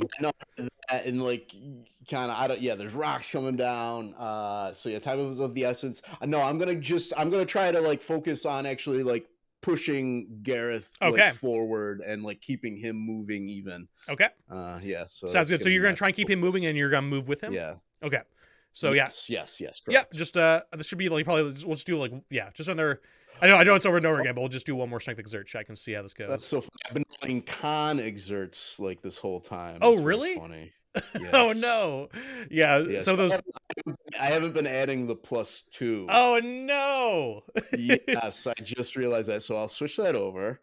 I don't think it really would have made a difference. The ones I failed like pretty big. Yeah, but you rolled a 9 there. Perfect. You are just shoving your son up. You're just like, come on, Gareth, go, and he's getting himself up there. You're helping him. Owen's at the top. You guys make it to the top of the beam. You're seeing like the big beam is starting to crack and break off, and you both together sort of swing it forth. And just like as the beam comes loose, you both swing off onto the mine as the rest of the mine just collapses in on itself. And after the loudest sound you've probably heard in your life as all these rocks are collapsing, it is blissful silence. And I cannot believe you had the fucking lucky foci, you motherfucker. After that bullshit you pulled, that was amazing. I couldn't believe you got away with that. Just took 50 damage. And got my son out. What's up? Owen's just shooting healing magic all over Gareth. You see her trying to fix his broken arm, and you just see Gareth going, "Thank you. Thanks, Dad." And he passes out just on the side here. And you see all the villagers are starting to crowd around you guys, trying to see what's going on. Yeah, Bors like kind of collapses like to his knees and is like breathing heavily and kind of like coughing. There's Yeah. just dust All this everywhere. dust everywhere. Yeah, he's almost like coughing out, like spitting like mud out almost. You know what I mean? Yeah. And Amazing. Yeah. So Dan, do you want to give me just like a quick little epilogue here? Because I feel like you saved the day. You destroyed this town's like lifeline here, but which sucks. But you were able to save yourself. You're able to save your son. You should not have been allowed to do that, but I love that it happened. That was like a DCC moment more than anything else. That was crazy. That was crazy. I was like, okay, so yeah, just first, just as far as like, yeah, I was fully prepared for Bors to Me too. make it out of that, definitely. And yeah, whatever, that was, he would have been fine with that. That was, what up. Heroic sacrifice, one of my favorite aspects of the role-playing game. Absolutely. Sure. Especially for your son too. Yeah, super epic. So I think, yeah, I mean, whatever, just as epilogue, yeah, I mean, I think he's going to spend some time kind of recuperating here and hopefully maybe try to reconnect a little bit with his son. Yeah, I'm not sure where he's going to be going from here, where this might lead after this, but yeah, definitely going to need to recover a little bit. He got hurt very badly. I mean, he was able to be healed by sheer luck. He wasn't outright killed. Yeah, no, this is more like you probably broke some bones and stuff, but it was probably like it was just adrenaline kept you alive enough that like you were able to make it through. Focus was trying to save Gareth, and ecstatic that he did so. Yeah. So yeah, very cool. Amazing. No, I love that. Yeah, I would say you're able to reconnect with your son somewhat. I would say that even with this, it doesn't make up for not being in his life for a very long time. However, it does seem like at least he's giving you less attitude quite a bit, and he seems to at least be showing you respect. Kath is still giving you as much as he always has, but at least you have one person who's like, still obviously not very good with his emotions and his feelings, but he clearly does not have the same resentment that he was holding for you at the beginning when you first met him again. And I would say, sorry, go ahead. It looks like you're going to say something. Well, I was going to say, if Gareth had died there, like, I don't know. Yeah, I'm not sure what Bors' reaction would have been in that moment, honestly. Like, he would have stayed behind fighting these things or something. I think, like, that would have been equivalent to him dying. You know what I mean? So, yeah. Pretty crazy. No, absolutely. First fucking session. Absolutely, yeah. No, that was insane. I was not expecting that kind of ending. And that was absolutely fantastic. Yeah, and so after a certain while, you guys are staying in Drum Peak. Some other supplies come in. Some like a small like army comes in, like a little mercenary band. You guys sort of clean up. Did Gabriel make it down the mountain? It seems like Gabriel did make it down the mountain. It seems like he I would say like he lets you know that Benji was able to survive. They got him like a prosthetic. I'd say I'd say Benji's back up there with you. He seems like in different spirits. He seems like a different kid now after seeing some of what life has to offer, but he seems like he's a pretty resilient kid who just wants to keep going. And it seems like he might have learned that perhaps like being a trader merchant isn't quite as boring as he assumed it would be going through life like that. Life has some pros to it. For sure. Absolutely. Yeah. And after a while, you and your son and Olin go off on a different mission by the Venators, and you go off on your own. But that will be for another time. Thank you so much, Dan. That was so much fun. Yeah, absolutely. Total blast. Yeah. I appreciate you running it. It was super cool. Yeah. And I appreciate people watching. Sure. No, that was great. I'm excited to see more adventures with this character. As soon as you said I'm gonna throw the thing, I was like, okay, cool. I guess I'll be making a new character with Dan pretty soon. which is totally fine. I play characters the same way, but I was like, all right, here we go. This is the end.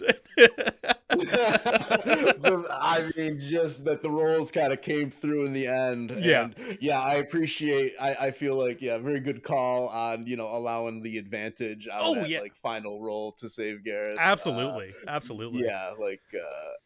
was cool, and it pulled it out too. I think either way, the role might have possibly done it because it was. But I think it makes sense. I think that's sort of that epic moment of like, no, I gotta like say even if I die here, I'm getting my kid out of here. Do or die. Yeah, I was prepared to like fight those things off if need be, for sure. That's awesome. But thank you so much, Ben. And that's where we're gonna call it.